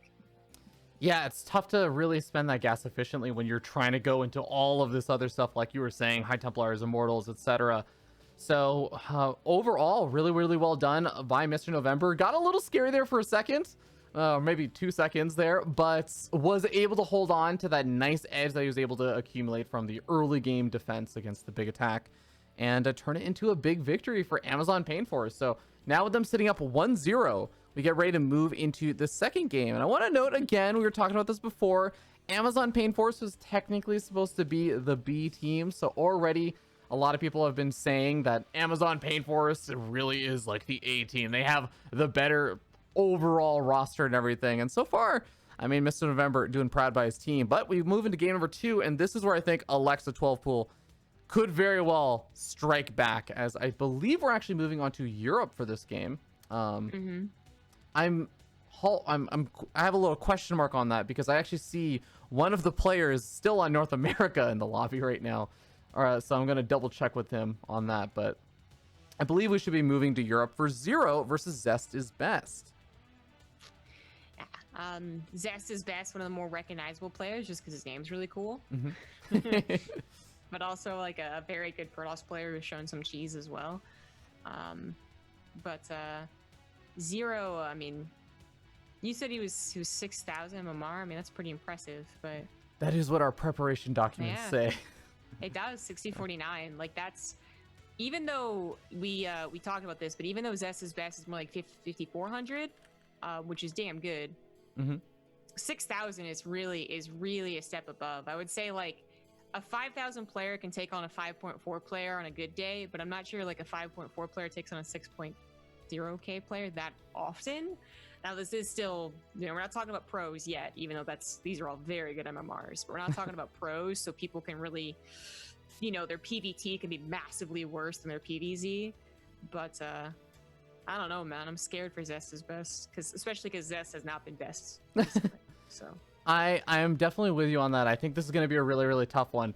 I'm also looking at the lobby right now, and Zombie Grub, this is going to get a little bit confusing, because if you looked at this lobby right now, you'd think, oh, well, there's 2 players named Zero, but you'll notice one of them is named Zero Easy. The other one is named Zero. Zest is Best, ever the fun, you know, of course, all in good fun. These guys are all actually the same company and everything. They're co-workers in a sense. Zest is Best just used, I believe, just recently, as in like possibly in the past 5 to 10 minutes, used his name change on Europe to change from Zest is Best to Zero Easy, to indicate that his opponent is easy. Yeah, that's some dedication. Cheeky. That's some dedication to the BM. I'm wholly in favor of it. Well, if he's anything like me, I've never used that name change, you know, that we get every season. So. Yeah. And you know what? I guess you're gonna get the name change back in maybe a week or so. So, yeah. Yeah, that too. Not the worst thing in the world. The map is gonna be Purity and Industry, by the way. So for those of you who are sad that, you know, somehow the pro players managed to convince Blizzard not to let us play on Purity and Industry next season, don't worry. You get to enjoy it for a little bit longer, and this is gonna be one of those games you can enjoy as well. Even though I think this map can be a bit crazy and a bit weird, and I know a lot of people don't like playing on it, I actually enjoy watching games on it as much as I don't enjoy playing on it. It's weird, you know, everyone enjoys Golden Wall right now. It was one of the big surprises of the map pool. I don't mind playing on Purity Industry unless it's against Mech Terran, and then that's well, I never enjoy that. But I don't like playing on Golden Wall. I actually like playing and watching Purity and Industry. I'm an oddball. All right. I can feel that. I can actually I can get that a little bit. We are going to be starting down here on the bottom right-hand side of the map. Top of the yellow Protoss player. Don't let the name fool you. This is, in fact, Zest is Best. Is going to be representing Team Amazon Painforest. Into the 12 o'clock position, the actual Zero spawning as the Red Terran. He is playing for Amazon Alexa 12 Pool. Which is easy to remember because Zombie Grove, as you just said, in the 12 o'clock position, the 12 Pool team. Oh, wow. I actually thought you did that intentionally, and now I definitely didn't. I was actually just trying to compliment you on that. I'm like, wow, that's a really clever way of remembering this. You'd think so because I emphasized it like I did, but no. You're the analytical commentator. Wow, words today. You're the analytical commentator, so I just trust everything you're saying is like next level smart. See, that's why I left casting with you, Pure Dragon. If I'm just like, yeah, you know, I really think that Terran just needs to just cheese this guy right now. I think he's probably the worst player. He'd be like, well, I see your point. All right, so we do have a Protoss versus Terran, and what do you think of the gateway wall? I actually have not seen this type of gateway wall on the low ground from Zest's Best this often. Neither have I. It is the most. It's where the Reaper hops up first. You know, when it's just like, you know, pathed right to the other opponent's base. But there are multiple spaces to jump up. It's not like some other maps we've had where you could actually wall off from the natural to the high ground. But that's cool. It's also kind of a forward gateway if you did want to apply some pressure, but not in regards to the first two units. This probe is looking a little cheeky. Zest's Best really does have some good builds, so this would be the time to actually just outperform Zero in terms of build choices. And by that, I definitely mean like cheesing or all-inning. Yeah, the funny thing is that sometimes I think in PvT specifically, when your opponent doesn't open up with a run and Rax expand and they go for like a fast factory or a fast starport, and hell, if they decide to proxy you or do something weird, it feels like you have to play a little bit reactive, right? So I really wonder how this fast factory is going to play out over here for Zero. Well, he's going to go for a lot of harassment. I mean, no. What no is this, proxy TVT? starport. Yeah, it actually looks like a TBT build. You're absolutely right. Typically, if we saw this, we'd be like not with the second Reaper, and then also not the third, and then also like a proxy starport for the Hellions. So this is a big surprise for Zest's Best, who might have been planning on doing like a 4-gate later on, as we do have a Twilight Council build from him, but he only has one gateway right now. Oh man, and I have to say, the Reapers have actually absorbed a lot of the hits from the first Stalker. The second Stalker is trying to focus fire down the Hellion, knowing that, you know, well, the Reapers are going to be able to regenerate the hit points. But I think the second Stalker is also going to end up falling. The third Stalker is now out. One or two of the Hellions may end up falling over here, but man, Zero is actually making some real magic happen here with a very unexpected squadron of units. I mean, who expects this, right? Like, unless Zest's Best is a Terran player as well. Like, he would just not expect to see this many units. Probably thinking, oh, he's trying to be a little bit cheeky, and then, wait a minute, I lost my Stalker, hold on here. Had he actually expected even more units to come out, I think that Shield Battery would have come out a lot faster. It looks like he is quite scared of the follow-up, and no blaming him here, because he has not got any scouting on the follow-up. This could be a Cyclone, this could be a third CC, this could be anything, and a Shield Battery is definitely the right call. As well as, yeah, doing that wall on the high ground, but it is really scary. But you know what else is scary? A Dark Shrine that has not been scouted. With Zero's build, he actually doesn't get into the main base at all, as Reaper obviously has trouble scouting where the Dark Shrine currently is. This is a good idea from Zest's Best. Oh, I'm a huge fan, and even gets the probe that had built the proxy gateway out into the natural expansion of Zero, and sees that there's no missile turrets, there's no Raven that was being built or anything. This is going to be such a comfortable position for Zest's Best if he can hold off against the drop harassment, anything else that comes his way. And look at this, already positioning those two Stalkers. Zombie Grub, is two Stalkers enough to prevent the medevac from dropping? Yeah, I think so. If this is a Widowmine drop, you might boost over it, but since it's Marines, I don't think you bother. Yeah, he's not going to bother. And even if he did, there's no guarantee he would have scouted the Dark Shrine. That's actually a super clever placement, because no matter what you get into the main base, it just doesn't actually see where the Dark Shrine is. The DT is already entered into the main, and the natural. This is a real disaster here, because they also hit it 5 minutes instead of like 4:45.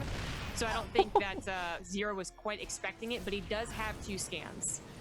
Yeah, one scan was just used there. The second DT is still going ham inside the natural, and without combat shields, these Marines do get one shot by the Dark Templar. There's the second scan finally coming out, but not only 14 SCVs, but a couple of the Marines also dying, and another DT is here. Zombie Grub, Blink is getting closer and closer to finishing. If he doesn't get a scan before Blink finishes, then he might need 2 scans to kill this single DT. It does have a Raven on the way, and that baby did get a speed boost some time ago, so it's a bit easier to track 2 bases, but this has just been enough damage already, I feel. The third DT obviously was a little bit lame, but even that stopped like SCVs from mining and mules being dropped, or they'll be happening mules, but yeah, you get the point. Like, that was already a lot of damage to give to Zero, because that not only hit him in the economy, it hit him right before he was about to do other very important things, like get stim and get combat shields and get his engineering base, so everything has been thrown off here. Zombie Grubs, Zest's Best is after my heart right now. He is doing one of my favorite follow-ups to one of those kind of light DT pressures, which is get charge, make more DTs, and go for the Blink DT charge lot all in, because this is brutal to hold off if you had your early game economy severely hampered. Doesn't matter if you have detection, the DTs still do damage. Yeah, well, I'm with you. This is like the nightmare build, right? Like he Yeah. did this a long time ago, but Zero, he knows about it and he's trying his best to defend against it, and he put that second tank on the high ground, which is a very good idea, and he's going to lift his Marines to the high ground as well. The thing is, this is probably the best. I mean, maybe it could have been a bit of a better scenario if you actually just pulled everything into the main base and admitted defeat for the natural. But what's much worse than this is when you have no idea and your tanks are siege to the natural. They jump on top of it, boom, your entire army's gone. You actually just die. This is still a salvageable situation for the Terran. Yeah, absolutely. I do think that Zest's Best kind of got a little overeager with the big blink forward of the DTs. You really want to be able to get them over to the ramp, and Blink on top of the siege tanks like this is able to two-shot one of the siege tanks. Doesn't quite get the second one with the other two DTs that did survive for a while. And Zero's going to be able to clean up quite a few more, keep another tank alive, and start to drop some more mules to try and recover. I do want to note, though, that after the first attack failed, Zest's Best did have the presence of mind to go for a third base. He realized, okay, I can continue pressuring, but this is not going to end the game anymore. Yeah, now Zero's going to need about 30-45 seconds to actually build up an army to start roaming around the map, but even when he does have that army, you're always going to have to worry about the Dark Shrine and charge lots and anything really coming into your main base.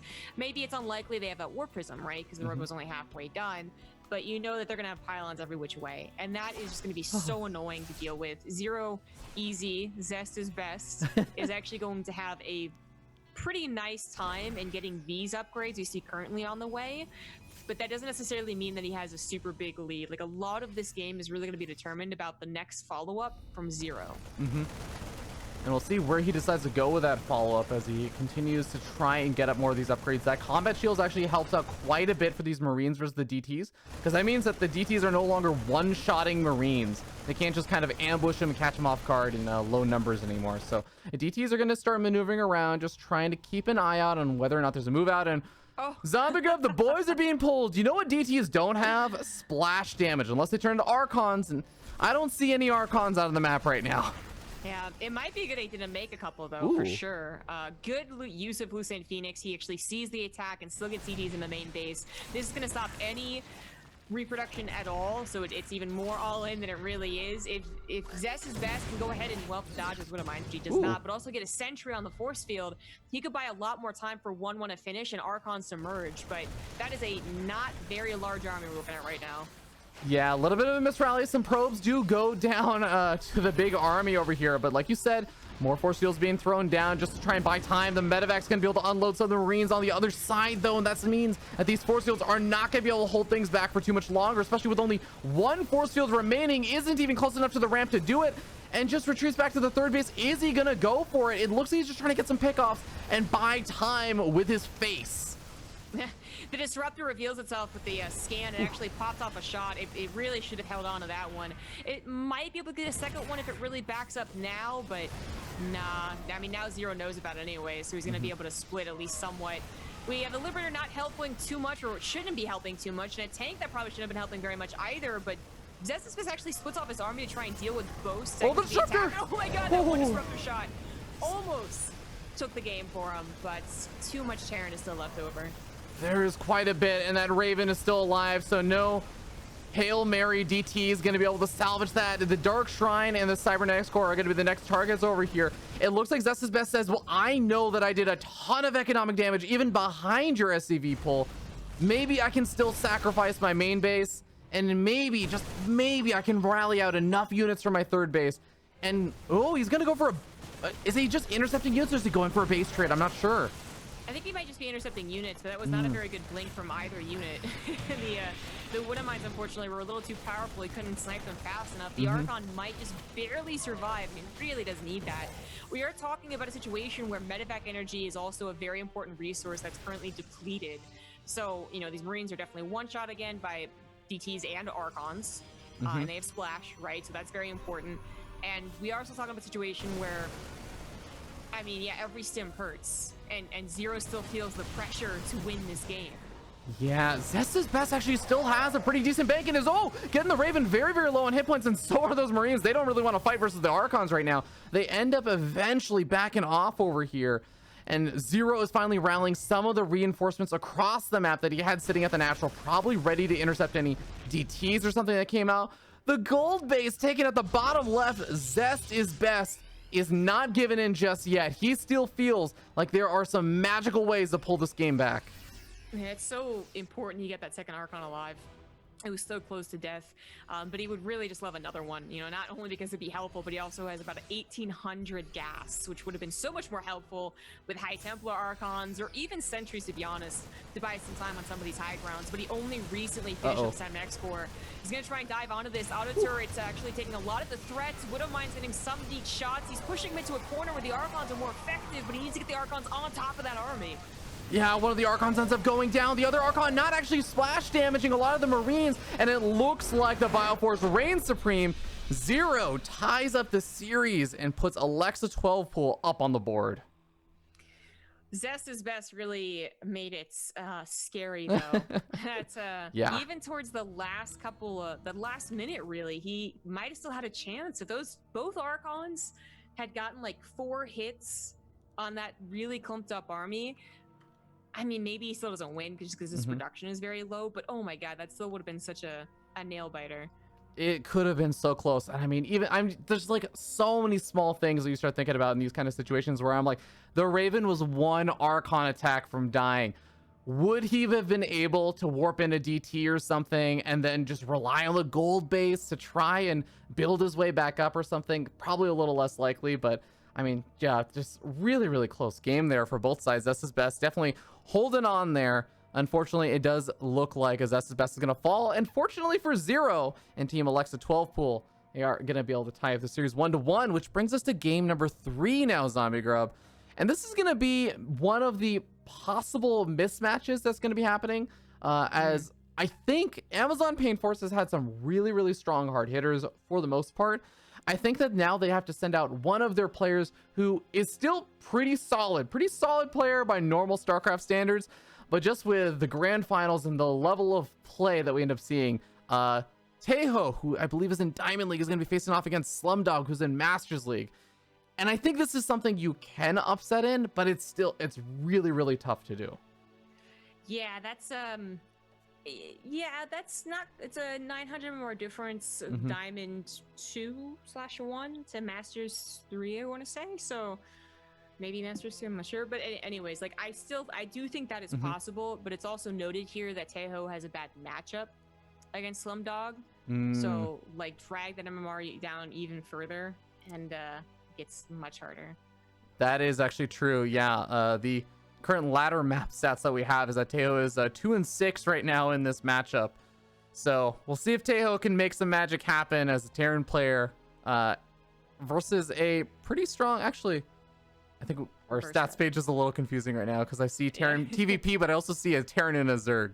But as we see in the lobby, it is a Terran versus Protoss, yes. So yeah.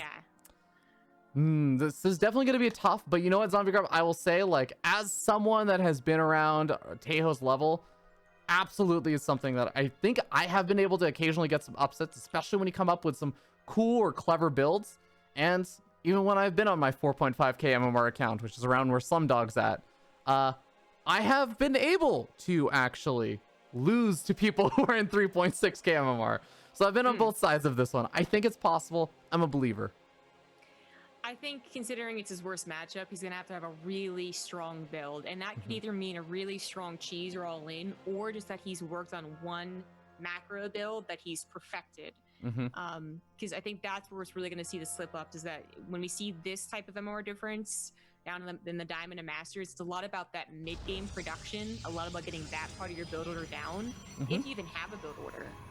Which is mostly just useful for giving you a vine, to wrap yourself around. But anyways, like, we'll see what can happen.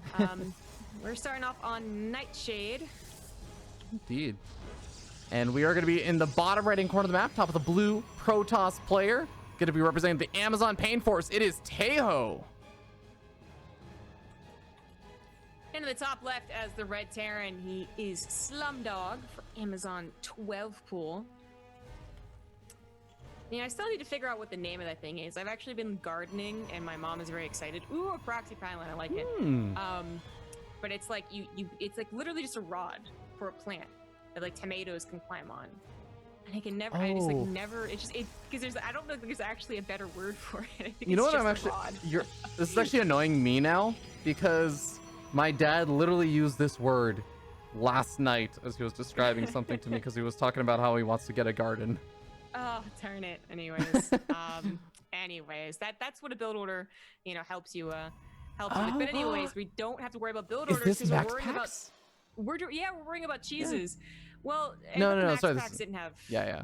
Okay, yeah. No, this is but still, like, the point is you were going to have a lot of units in the early game, but not so much on the Nexus, right? Which is what the Max Packs has, is that macro out. But, okay, like, we're watching what the Protoss is doing. The Terran also went for double gas. He's already one basing anyways. I would say a one base with a high ground with a wall is much better against a Protoss's one base. Absolutely. And the difference here is also going to be that Slumdog sent an SCV across the map, saw the lack of natural expansion, didn't necessarily see the second gas geyser, which I think also may have been a useful scout, but Slumdog knows that he can just be defensive for a little bit. Whereas if you look at poor Teho didn't send anything out. He didn't see that this was not a one Rax expand. Yeah, that is a big difference. It's a little awkward from our Terran, though. He's not taking this as seriously as maybe he should. That reactor being... Okay, well, the Reaper goes down, but the reactor also is a bit of a weak point of the wall here. Well, either the reactor or the supply depot, either one. You can't repair something that's building right now, Zombie Grub. SCV should be able to repair it now as it finishes up, but still going to be losing some units here. Yeah, he's going to lose SCVs. Like, a bunker made here buys enough time for the Cyclone of the tank, which cleans us up no problem, and also allows you to push down, which is now a bigger problem. The problem persists. Oh my god! Shield batteries. Slumdog, despite getting the better scout, the better intel, did not take it as seriously as he should have. Teho, my man, the 3.6k MMR player, already killing 7 workers, bringing him finally to a worker lead. There's only 2 Marines popping out. That Cyclone's got a lot of work to do, and that reactor is about to fall. Oh, that's game, man. Cyclone goes down too quickly. Even a tank would have gone down too quickly. Teho chooses a very cheesy build and performs it to his, really great execution there. And he's going to win this game. He's going to have the upset.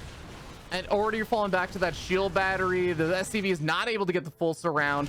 There it is. GG, well played. Teho upsets 900 MMR and puts another one on the board for the Amazon Pain Forest. Yeah.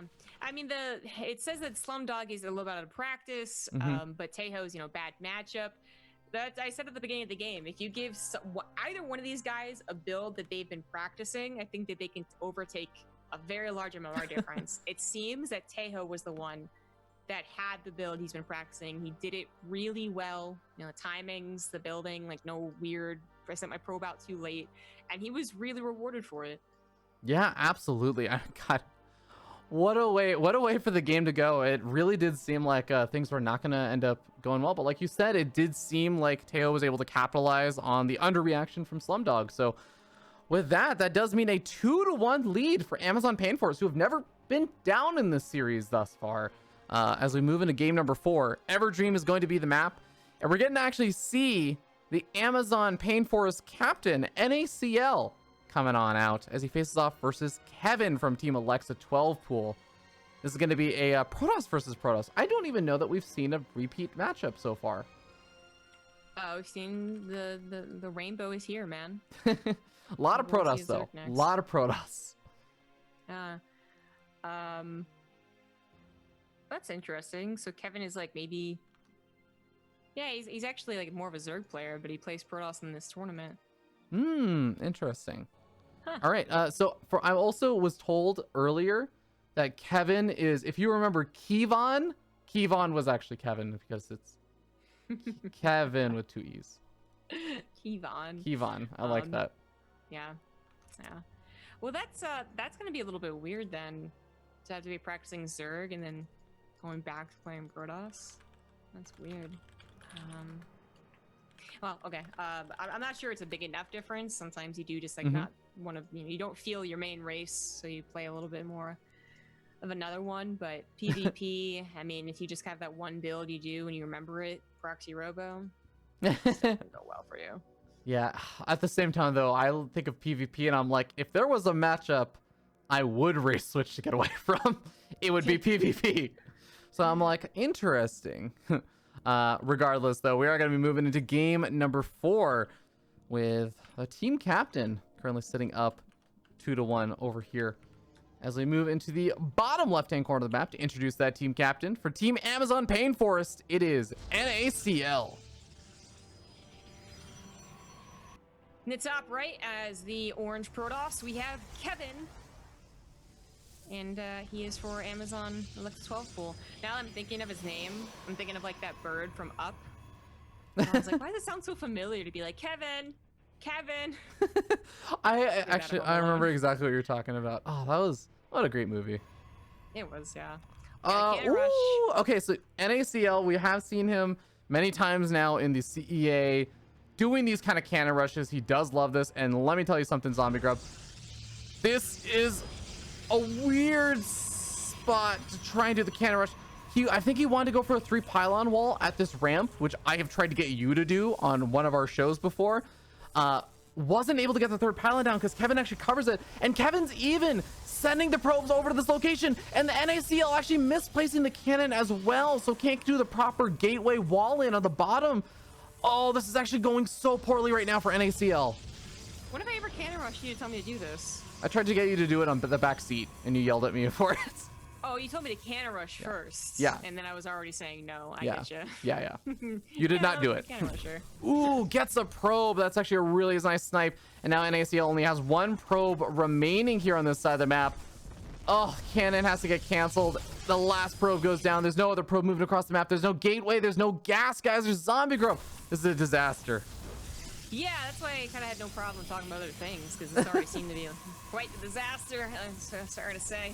And NACL wasn't particularly quick into following this up. Like, the gateway only just starts, and he had plenty of minerals to start that beforehand. I think there was a little bit of like, well, now what do I do? Wait, there's another probe coming across the map. I'm like, I know I saw another cannon coming down. That is unlikely to get up. That pylon is not in range to build the cannon on the low ground either, so you can't do like some really clever walling in over here. I'm pretty sure he's just doing this to try and throw off Kevin's macro, his build order, to try and make up for what is his own very bad follow-up. But I'd say 1 probe might be worth to try and continue doing that. 2 probes certainly is not. He does wall one of the zealots out. Oh, the pylon didn't get killed, so he does get a full wall in. Now, the problem is one of the zealots that you mentioned did get walled out. That should be able to work its way through the pylon and start whittling away at the cannon. And with the stalker also out, that should be enough to kill the cannon. Yeah, exactly. He should have been working on the other pylon, but also the probe died. So, once again, this was a big investment to, at best, just throw Kevin off his macro game. So, for instance, Kevin absolutely should have started Warp Gate 80, 100 gas ago, but he has not. So that's the type of thing I was more so talking about. But if he actually was rather going to go for a proxy, a fast Stargate, I actually like that anyways. Either that's on purpose or a mistake, whatever, doesn't matter. Like, I actually like the fast Stargate. Yeah, no, I think fast Stargate is just one of the best ways in PvP to punish a Protoss player that has a later gateway or cybercore. Like, this is just, whenever I'm dealing with cannon rushes or doing cannon rushes, it's just whoever is able to get up a cybernetics core like 15 seconds or more faster, the other person just dies to a Stargate pretty much. Right, yeah. So he did get 1 Stargate and then started Warp Gate and went nah, and he got a second Stargate. Oh man. So he's living up to the more famous StarCraft 2 Kevin, Rotterdam. Okay, so I would love to he's gonna go for the Phoenix. Yeah, you're right, he's just gonna live up to Rotterdam. I was gonna say, if you're gonna go for double Stargate, I would not mind seeing 2 oracles immediately pop out, because then sometimes you'll be like, well, what if they go for Stargate? Hold on, this is a common follow-up. I need to get a shield battery in my mineral line. And then the second oracle just says, actually doesn't matter. I still kill you. Well, I see what you're saying. I think either option might have been a good one. honestly. But the more important thing, the most important thing, is getting some scouting done, which is exactly what these soccer is going to do. NACL is just having actually the worst PvP. If it wasn't game over before, it absolutely is now. Oh, the probe is also getting focus fire down as well. Kevin knows the secrets of Protoss is that even if your proxy pylon gets scouted, as long as the probe survives, you can try again, but cannot actually get that opportunity. And remember, the way that NACL had to wall in to prevent a counterattack means that NACL can't get another probe out on the map. There is actually zero potential of proxies now. Yeah.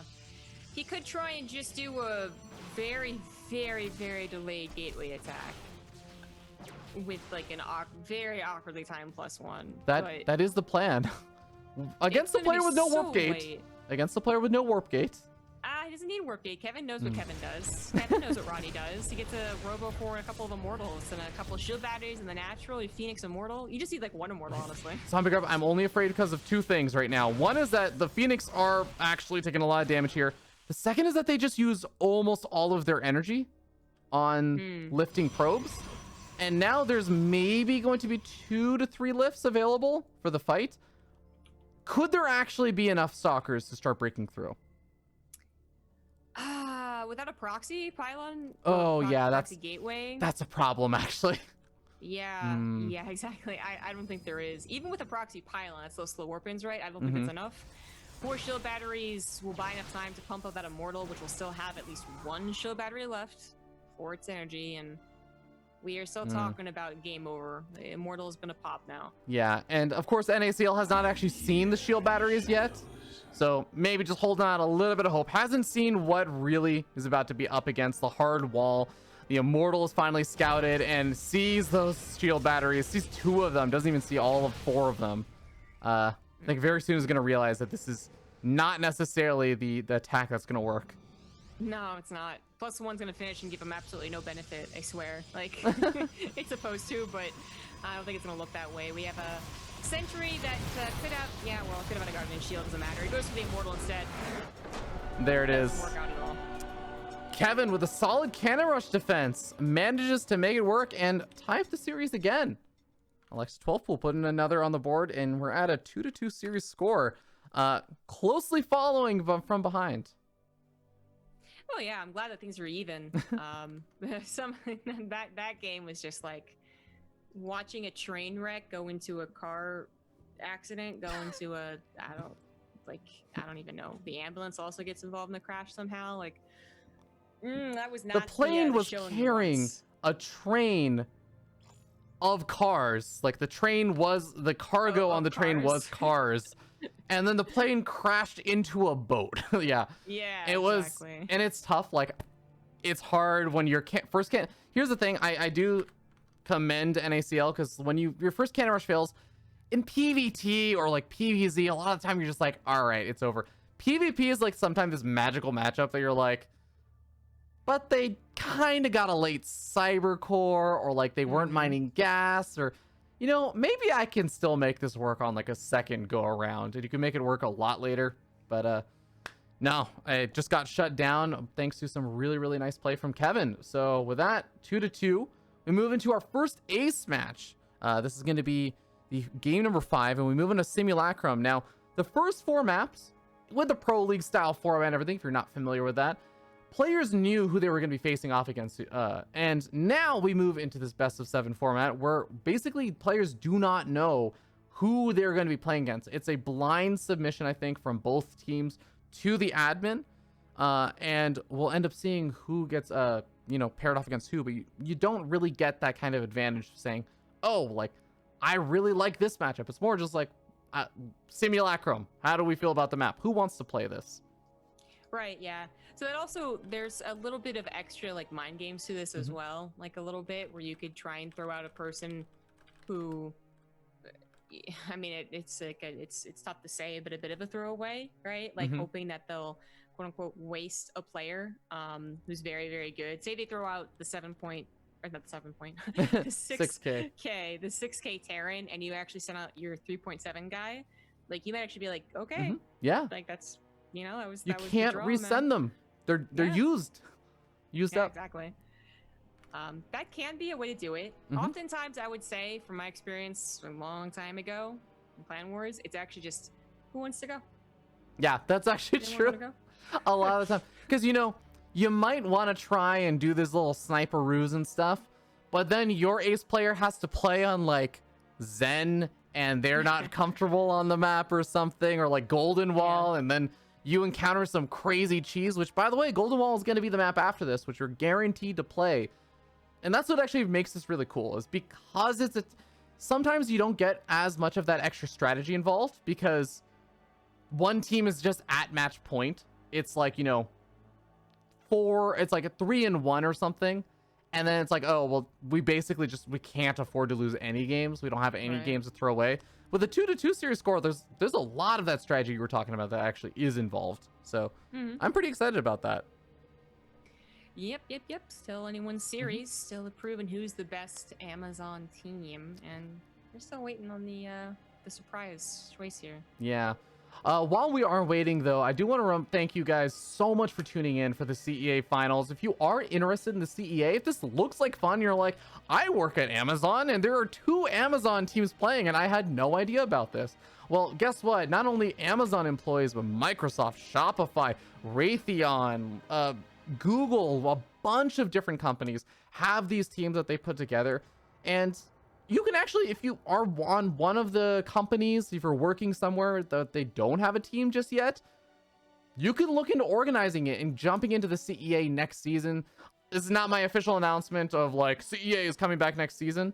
I actually have not cleared that or anything, but CEA has been such an awesome organization, an awesome thing that has been carrying on the legacy of After Hours Gaming League. This has been such a long running league that it's so great to see, and you guys should definitely try and get involved next season if there is one, which I'm hoping there is.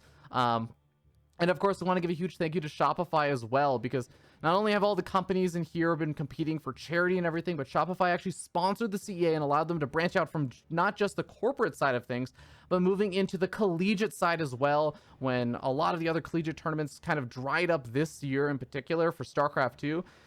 CEA said, let's run a collegiate series. Shopify stepped up and sponsored it and said, this is going to be a bunch of scholarship money. And it was an absolute rounding success, I think. Silky ended up walking away with a massive prize pool, $15,000 scholarship, which I know he was quite happy about. So big thank you to Shopify, who sponsored the CEA. With that being said, Zombie Grub, it looks like our players have been chosen. If you look at the chat, not the lobby slots, you'll see who it is, right? Do I? Are you in the? Oh, you're in the lobby. Also Okay. in a lobby. Yeah. Oh yeah, you're right. Sorry, I misread it actually. I was like, are they not the same? Yeah, we have Mesta Man versus NACL. So a PvP, but different Protoss player for 12th pool. Yeah, absolutely. Looks like NACL, the captain of Team Amazon Pain Force, does want a little bit of a rebuttal here. Wants that second opportunity to try and turn things around for his team. And Zombie Grub, I'm expecting another cannon rush, but here's the thing. This is one of my least favorite maps in the entire map pool to cannon rush on versus Protoss. So there is a small chance we might not see it. I will say no, but maybe not because of the map. But maybe oh god, he's going for 12. He's going for 12 pylon. Okay, let's do the introduction. All right, down over here in the bottom right-hand corner of the map, we are going to be seeing the orange Protoss player from Team Alexa 12 pool. Put your hands together from Mesta Man. The top left, it's not a forge, but it is some aggression. It is the blue Protoss NACL. He likes to bring out that salt. He's playing for Amazon Pain Forest, Amazon Salt Forest. That is their primary distribution method, is just they actually grow salt on trees over there. Have you seen, dude, there was a GIF recently of like, there's like different ways to mine salt, right? There's a little salt mine, and then there's also other ways where like they bring it to a pool of water where it's like, it's like very condensed, yeah, and the water phases out, right? Yeah, and I drive past that actually a lot. Oh, you do? Yeah. I live near a quarry, but not a salt quarry. Anyways, the scooper just like takes out the salt, and that's actually what happens when someone gets cannon rushed or like gateway proxy. It's just them bringing out the salt in a little crane. Oh man, oh my god, he's gonna force a forge reaction. This is actually so sick. Now, here's the thing: Mesa Man does have a full kind of an enclosure on that. Has prevented the idea of a cannon, but that actually did delay the Cybercore by a little bit because it was a 2-gate opening over here for Mesa Man. You want that Cyberman X core down ASAP. You literally have a probe waiting for the first gateway to finish to be on par with your opponent. In this case, don't forget that NACL got a faster 7X core. He's got a faster gateway. So he has now pushed their 7X core differences to like 30 seconds instead of just 15 or something like that. That is quite scary. You're also pushing off the first 2 units into PvP, which can be a Soccer Sentry or a Soccer being the safer option here. And I still hope that Mesa Man gets that, and then also scouts with it. That's something he really has to do. Oh man, and Mesa Man is finally scouting into the main base and is gonna see and identify there's only one pylon here. I know there's a proxy. If he's really paying attention to the gas counts, there's only 1 probe on one gas and 2 probes on the other. That should say this is unlikely to be a Stargate or something. Yeah. I was like wondering you're going with that, and I was like, oh yeah, of course not. Like, yeah, you definitely can't be affording a Stargate, or at least it wouldn't be worth if you did afford it. I guess is a better way to put it. Oh, the Stalkers, if the Stalkers find this right now, they could easily kill that pylon and depower it, but oh my god. Oh, he finds it! But there's another pylon coming down. I think it should be able to get out the Immortal, but it might delay things still. Yeah, so Mesa Man can go ahead and poke and prod at this pylon. He knows he's gonna have the stalker advantage because he only saw 1 gateway from his opponent, but he does have to realize that that Immortal is getting out for sure. And his response is gonna be a Stargate response, which I actually really like. There's not gonna be a lot of units that shoot up in this regard. It's different from the Proxy Robo, where Stargate response is also good. In this situation, I think the Stargate response is even better. Okay, Zombie Grub, do you get a Phoenix or do you get a Void Ray? I think you actually go for the Void Ray, definitely. I mean, that's Neeb's preferred way of doing it against, again, that more typical Robo proxy. But against this, because you're more worried about their mobility with the Warp Prism, yeah, just get a Void Ray. Like, it's hard to afford, but you can do it. Sustainability, it takes a little bit longer. You have to, it's harder to afford, like you said, but it also will take a little longer to actually build. But it's going to be something that will consistently be useful, especially when your opponent is not exactly making gateway stalker units to move across the map and attack you with. It is only Robo. Yes. I would say this is actually a very big disaster for NACL. Not as big as the last game that he played, where it was just, you know, one after another. He just kept. Wait, that's Artosis Pylon, Zombie Grub. That's an Artosis Pylon. I'm not sure that it matters, but I love your hype. He is trying to save it, but I'm not sure that it matters. The Void Ray shuts this down so hard because literally nothing shoots up. That is true. I'm wondering if there is a transition ability here. Like, oh god, no, he never got a warp gate. Oh. Yeah. This was a very popular build versus Terran for a while. I remember that. Oh god. And then you did see this occasionally versus Protoss, but god, it really depended on not being scouted and not being thought of either. Because of course you can scout that 1 gateway, but you know, you're like, what the heck? What is this? But as soon as you know what it is, as soon as you scout it, the Void Ray has popped out, I believe, and is actually tearing down the pylon powering the Robo. Okay, that Void Ray is going to be king. Oh no! I was gonna say, if the Immortals manage to survive and take out these Stalkers, my other win condition here, Zombie Grub, was going to be that the Immortals right-click down the Nexus when Mesa Man did not have 400 minerals, and then you turn it into like a weird base trade where you just defend back at home. I guess, yeah. that is a win condition though. That would be crazy. Second Voider is on the way, so you could just have 1 at home and 1 across the field anyways. And NACL is once again that very awkward, well, it's PvP, so I guess I'll stay in it. Why not? But I'm definitely dead.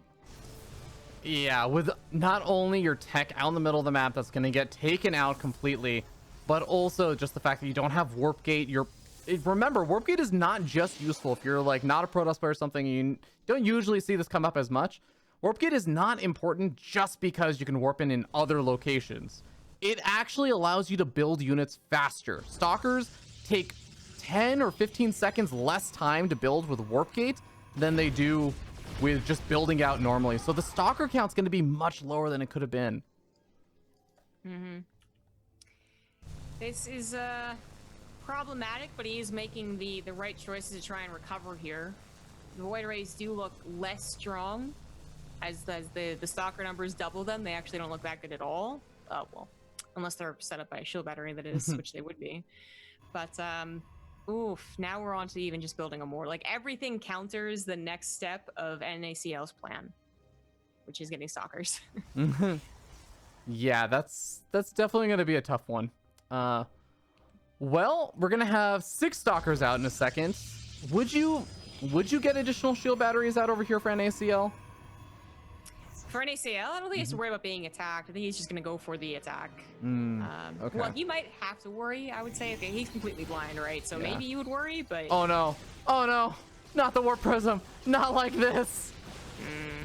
Very good use of those Phoenix. And they'll be able to lift out the Immortals from the actual fight if they just come back home. Esteman realizes that it is purely all in. That wasn't clear already, and just pulls everything back into the natural and builds more of his own shield batteries, which better safe than sorry. All right, another shield battery or 2 coming on down. There's actually the recall on the Phoenix as well. Oh, it's a pretty bad recall. Oh, he only got one for Phoenix. Yeah, the other 2 weren't. No. That was a little awkward. Okay. Well, you know what? All of the Phoenix managed to survive. It's okay. Some of them had to take the long way home, but they got there. Yeah. Well, you got 2 Immortals now. 1 Void Ray still helping out, and lots of crowd control. Zombie Grub. Still being alive. I would be a little bit of a believer if there was a Warp Prism here for some fantastic micro. He's right-clicking down the Void Ray. I do like the NACL's at least focus firing and everything over here, but like you said, Phoenix take the Immortals out of the fight for all of the important parts. And even with some stalkers rallying in from across the map, I think NACL knows Mestaman has bested him in this one. Well done. And Alexa 12 pool finally going to be going up in the series 3-2. He's still the Kings, man. Trying to prove it. That A team, yeah. Yep. Mestaman? More like Bestaman. No, He did Bestaman. He did, yes. Yeah, very well played. NACL was really, I think, really hoping the fake cannon would have thrown Mestaman off to the point, like, because we've seen in professional PvPs, people actually are like, why even bother scouting the main base? They're going to lie to me anyways. Let's just send 2 probes around the map and try and find it. Like, if that had happened, maybe he still finds the proxy robo and it's all disaster anyways. But if that had happened instead, he'd just been so focused on defending this would-be cannon rush, maybe his cheese works. Maybe it's a genius tactic, but you know what it is about the genius tactics, right? Like, they work, they're genius. They don't work, they're stupid. Yeah. You only look as good as your successes, basically, a lot of the time. Yeah. When you play like a straight up mechanics macro game, you just go, oh, well, the guy just had better mechanics. But when you play a strategy and it fails, you're like, well. Yeah, that is the unfortunate reality of things. I do want to say that our next game, this is where things get really tough for the Amazon Pain Force, though, because remember that player in the back pocket of Alexa 12 pool that they can field out again is Zero, and Zero is the guy that we were talking about is a really, really scary player. I do think Amazon Pain Force has players who can best Zero.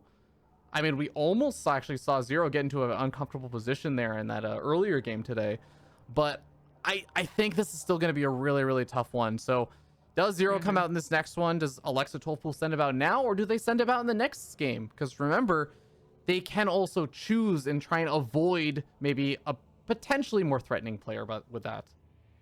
Yeah, I get what you mean. They really could. The thing is, Zero really is a kind of like, he's so high up there in MMR that he is kind of like a stop you lose player. It's like having Neeb on your team in a clan war, which has happened. So he's going to come out, he's going to win. So it's like probably best case scenario for 12 pool to not send Zero out and get Zest's best up here, because the Pain Force has to send out Zest's best, right? That's their other best player. Yeah, I feel like that's probably the likely option here. It gets really weird too, because I'm thinking like Golden Wall is one of those maps where it can play out kind of like a normal-ish macro game, but Golden Wall is one of the maps that does tend to have a pretty big impact on the strategies and the way that people play, and allows for some really funky stuff as well. So I feel like this is maybe just one of those maps that I'm like, I think this is a map where you can overcome big MMR differences with the right strategy at the right time. That's the thing, is that Zest is best could maybe do something really cheeky and Protossy, Mhm. but Mr. November, who's the other very good player on that team, could also take advantage of how big the map can get. Mm. Um, yeah. I think it. I'm going to say that I'm going to guess Mr. November actually, and then Zest is best is going to be prepping for a finals on what, Zen? Is that going to be our final map? Yeah, Zen is the Against final map. Zero. Mhm. Yeah, I think that's what's going to happen, and it looks like I'm right. All right, yeah, that is in fact exactly what we're getting. We're getting good old Kevin facing off versus Mr. November. All right, Zombie Grub, you think think you're gonna make it to the game number 7? Yeah, I actually think Mr. November wins this one. Yeah, All Kevin right. did very well to defend a 12, not 12 pool, Not yeah. defend a cannon rush. But I think, otherwise, I think Mr. November has some very, very good, very scary Zerg. The one time I saw him falter in a late game was just like, it was just kind of like he tripped over a stone, and I'm like, oh, that doesn't happen to him that often. No, I'm definitely with you. I think Mr. November has actually been for a very long time one of the super scary players for Team Amazon. Like, I think way back to the After Hours Gaming League era and everything. Mr. November, I used to actually consider him. I don't know if everyone else considered him this way, but I actually used to consider him like the ace of Team Amazon for a while.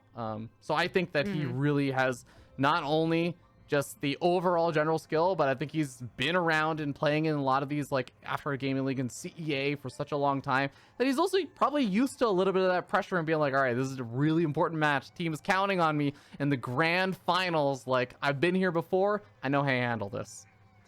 Yeah, exactly. It's they do have some, like, him and Zest is best being on the same team is actually really nice, because you get the Captain Picard macro player who like is calm under pressure, and then you have the rapscallion weird player who you can bring out as well, and both are very high up there in MMR. So I think I like what they chose to do. Guessing that Zero will be kept in Topol's back pocket was a good idea. So yeah, Right. I think Mr. November takes this and gets to the ace match. Okay, Golden Wall is going to be the setting for game number 6. We're moving in and jumping in to introduce the players. A probe is already out there. Oh my Sorry. god, yes. Okay, I don't even have the time to actually get the scores up to date. Oh my god. Give me a second. All right.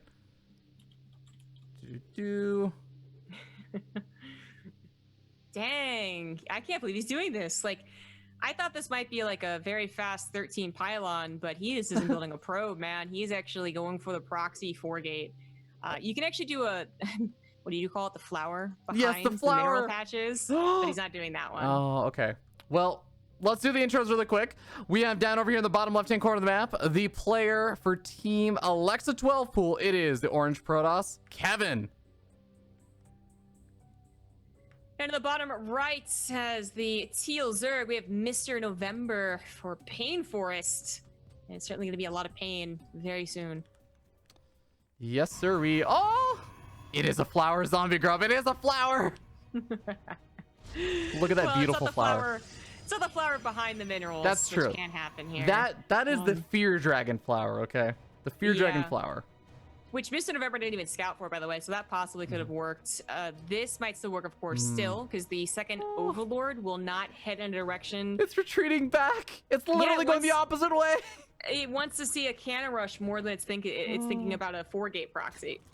The thing is, though, hold on, the 4-gate is out of the meta for a pretty good reason, and that's that even with a 16 gas pool build, hatch cast pool build, it actually can still die. It doesn't actually win the game immediately. This is supposed to be a hard counter to like a 3-hatch, obviously, and that even isn't a guarantee. Jadong proved that 6 years ago, and it's not really a hard counter versus this either, even unscouted. So we're still gonna have a lot about the how fast does Mr. November respond to this? And since his Overlord moved back and is now moving to the left, the answer is gonna be not very fast. Oh man! All right, 4 lings are on the way, and both queens. No.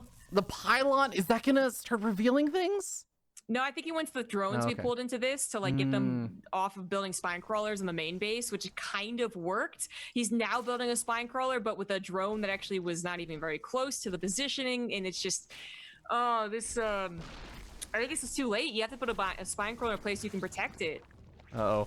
This might come down to the queens starting to help out to try and defend, and some really baller drone micro over here. Drones are for the most part staying alive. Only 3 of them have gone down so far. 1 queen fighting versus a zealot over in the natural. The pylon in the natural did also finish. That's 100 resources not being super well utilized, but I mean, he did need it for the supply block.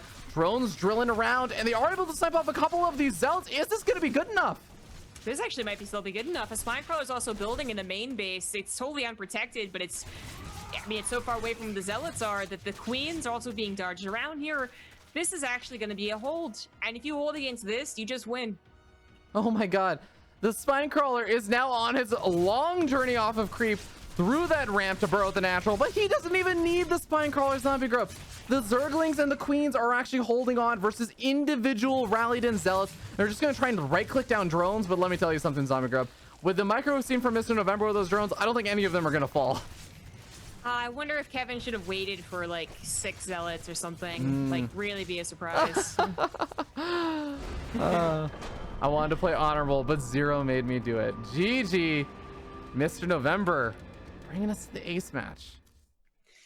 There's a reason that build is not used anymore. Look, Zombie Grub, I'm not saying that if you had done it behind the mineral line, it would have worked. But I have a 0% win rate with doing it against Zerg behind the mineral line. Oh, okay then. So I guarantee it would have worked. Yeah. The way that you were setting that up, I thought you were going to, I don't know, no one else will get this, but I thought you were going to mark me for a second. We're just going to be like, look, the Zombie Grub.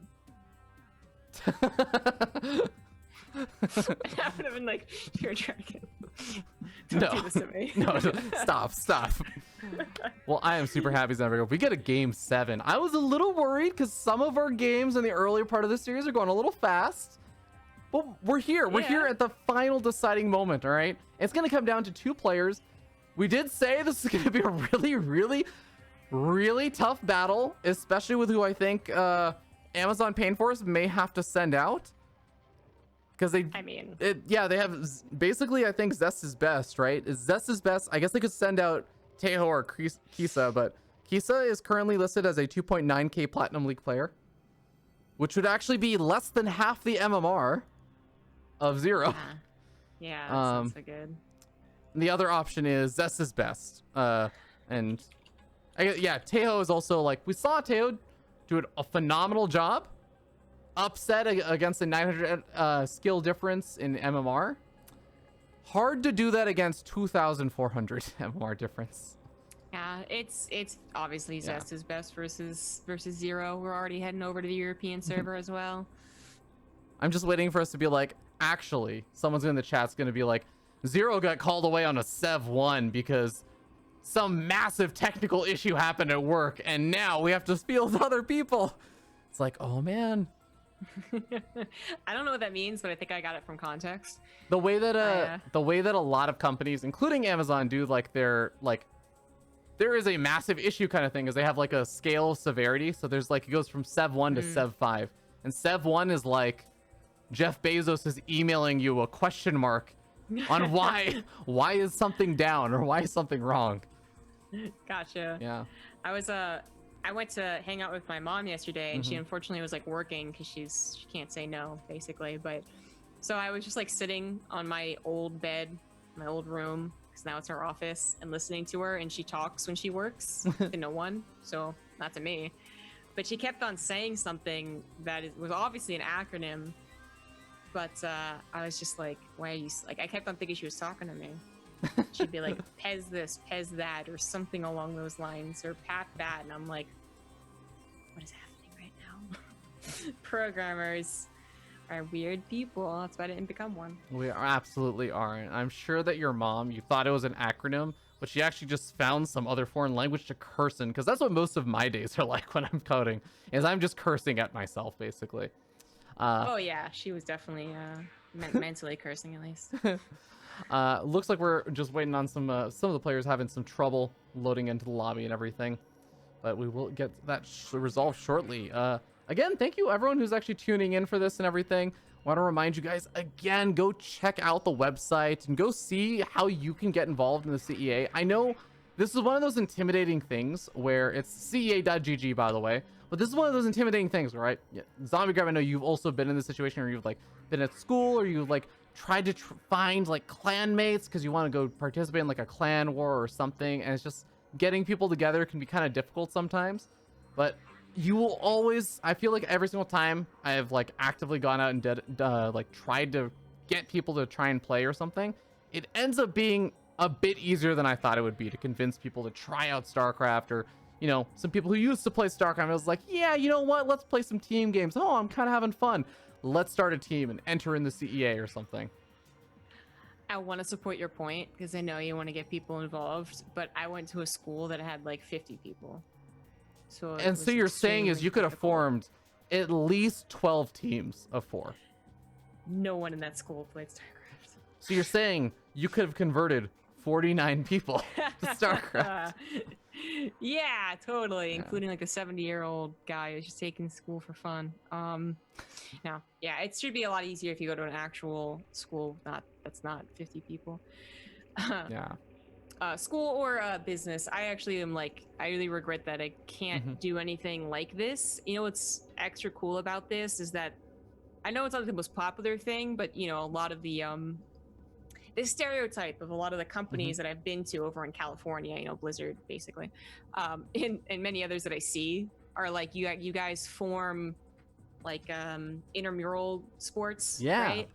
Yeah, well, you can't do that right now. So instead, you form a StarCraft 2 team and you play esports tournaments. That's actually such a great time. That's actually such a great sell. Oh my god, that's actually. Now then. Oh man, I can't wait for the next. You know, obviously, I don't actually hope that the quarantine and all that stuff has to continue for a very long time. But if it does, I'm really excited because I already know how I'm going to recruit people for my thing. Anyways, yes, super excited. Zombie Grub. I'm excited about 2 things on this, all right? One is that we get to see 0. The second is that someone else has renamed themselves. Wow. Here's the problem now, Zombie Grub. I don't know who renamed themselves, but I'm gonna take a guess and say it's Zest is Best because it's a Protoss player. Yes, I think you're correct. Okay. We're gonna assume that. And if we're wrong about this, then we're just going to blame it on the fact that the players literally name changed during this series. I don't think you have to worry. I think we're good, man. All right. Well, ladies and gentlemen, I've already introduced the name, but this is the name they changed to. Down in the bottom left-hand corner of the map, the player who was formerly known as Zest is Best is now known as Alexa Easy. From the, of course, Team Amazon Pain Forest representing Alexa, or, face off against Alexa Trollpool. Wait, what? Wait, did I get that right? Yeah. They're representing Amazon Pain Forest, and they changed to Alexa Easy because... Oh, gotcha. Yeah. Okay. Okay, anyways, in the top right, as the Red Terran, we have 0 for Alexa Trollpool. You know, Zombie Girl, they say that a commentator's words are kind of their weapon. And sometimes it's very important to realize that just like as I would try to learn nunchucks, sometimes I use the weapon to hit myself in my own groin. And it's an important part of the learning process. You know, I've not heard anyone ever say that about commentators. Well, you know, about words in general, sure. As a commentator, words are my weapon, and I have to come up with clever ways to use them to describe my failures. Yeah, I guess that's what's going on here right now. I was like, I guess they can't. Like, words are a weapon in general. But usually we don't view commentators as the villainous weapon-using type. But some of them are. Some of them are real assholes, let's be real. That's true. You know, whenever I think of stuff like that, my mind always darts back to that episode of Scrubs where JD kind of says, like, to Dr. Cox, "Sticks and stones, Perry. Like, you know, sticks and stones may break my bones." Yeah. But then he says, "But words will hurt forever." No? I can But tell if I delivered this explained very a well. joke- Yeah, well, you know, it doesn't help that I've ever watched Scrubs because this is one of those things where like I try to describe a funny okay. skit in like my favorite show, and it's like hilarious to me, and then the other person doesn't say anything, and you're like, oh, I'm dying inside. Okay, well, you know what is hilarious, Zombie Grub, is that we are finally getting not another normal game. We're getting yet another One Racks factory expand over here from Zero, and is actually going to be finally playing against a Protoss player that's just not actually cheesing or playing super strange. In Well- fact, it's just a Twilight Council so far. Well, hold on here. This is almost the exact same setup, actually. The probe is going to put on a pylon and then Oh, a no. gateway. Oh, It no. could still happen, is what I'm saying. I don't think it will, though. I don't think you do that thing 6 twice probes? in a row. 6 probes? We'll see. So this time, also, the Stalker doesn't go out to meet this and then die but to it. It So also will not be able to save itself, right? Because now it's just going to get bounced back multiple times with the Reapers.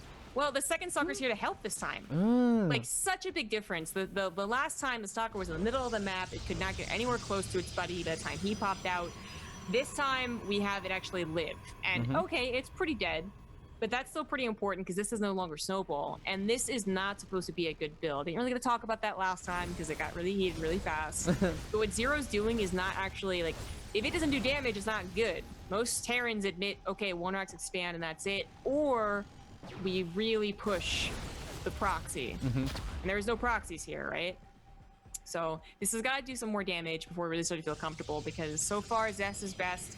He has dealt with this very well, maybe like a Chrono not here type thing or there, but he has not really had to interrupt his game to deal with that. We do have a proxy pylon also up, ready to try and put on some harassment on the other side of the map as these Hellions and Reapers do manage to get another one of these Stalkers very, very low on hit points, but a third Stalker gets warped in, and there's a fourth, and I think that should be enough to really, really push this back, especially with Blink now halfway done. If these units stick around for too much longer, it might be in a bit of danger.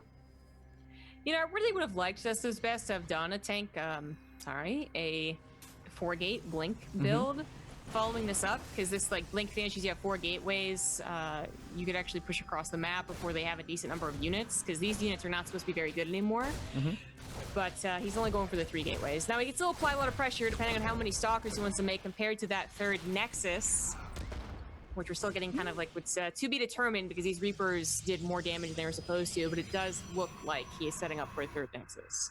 Yeah, the Reapers even seeing that probe that just threw down the pylon and sitting over by that third base is probably a bit of a reveal. Now, a couple of the Stalkers are already across the map that chased that Hellion all the way down and started poking forward. Didn't really end up getting close enough to see the bunker or anything, so maybe just kind of sensing like, yeah, you probably have a tank or something right now. Let's not just dive headfirst just yet. Yeah.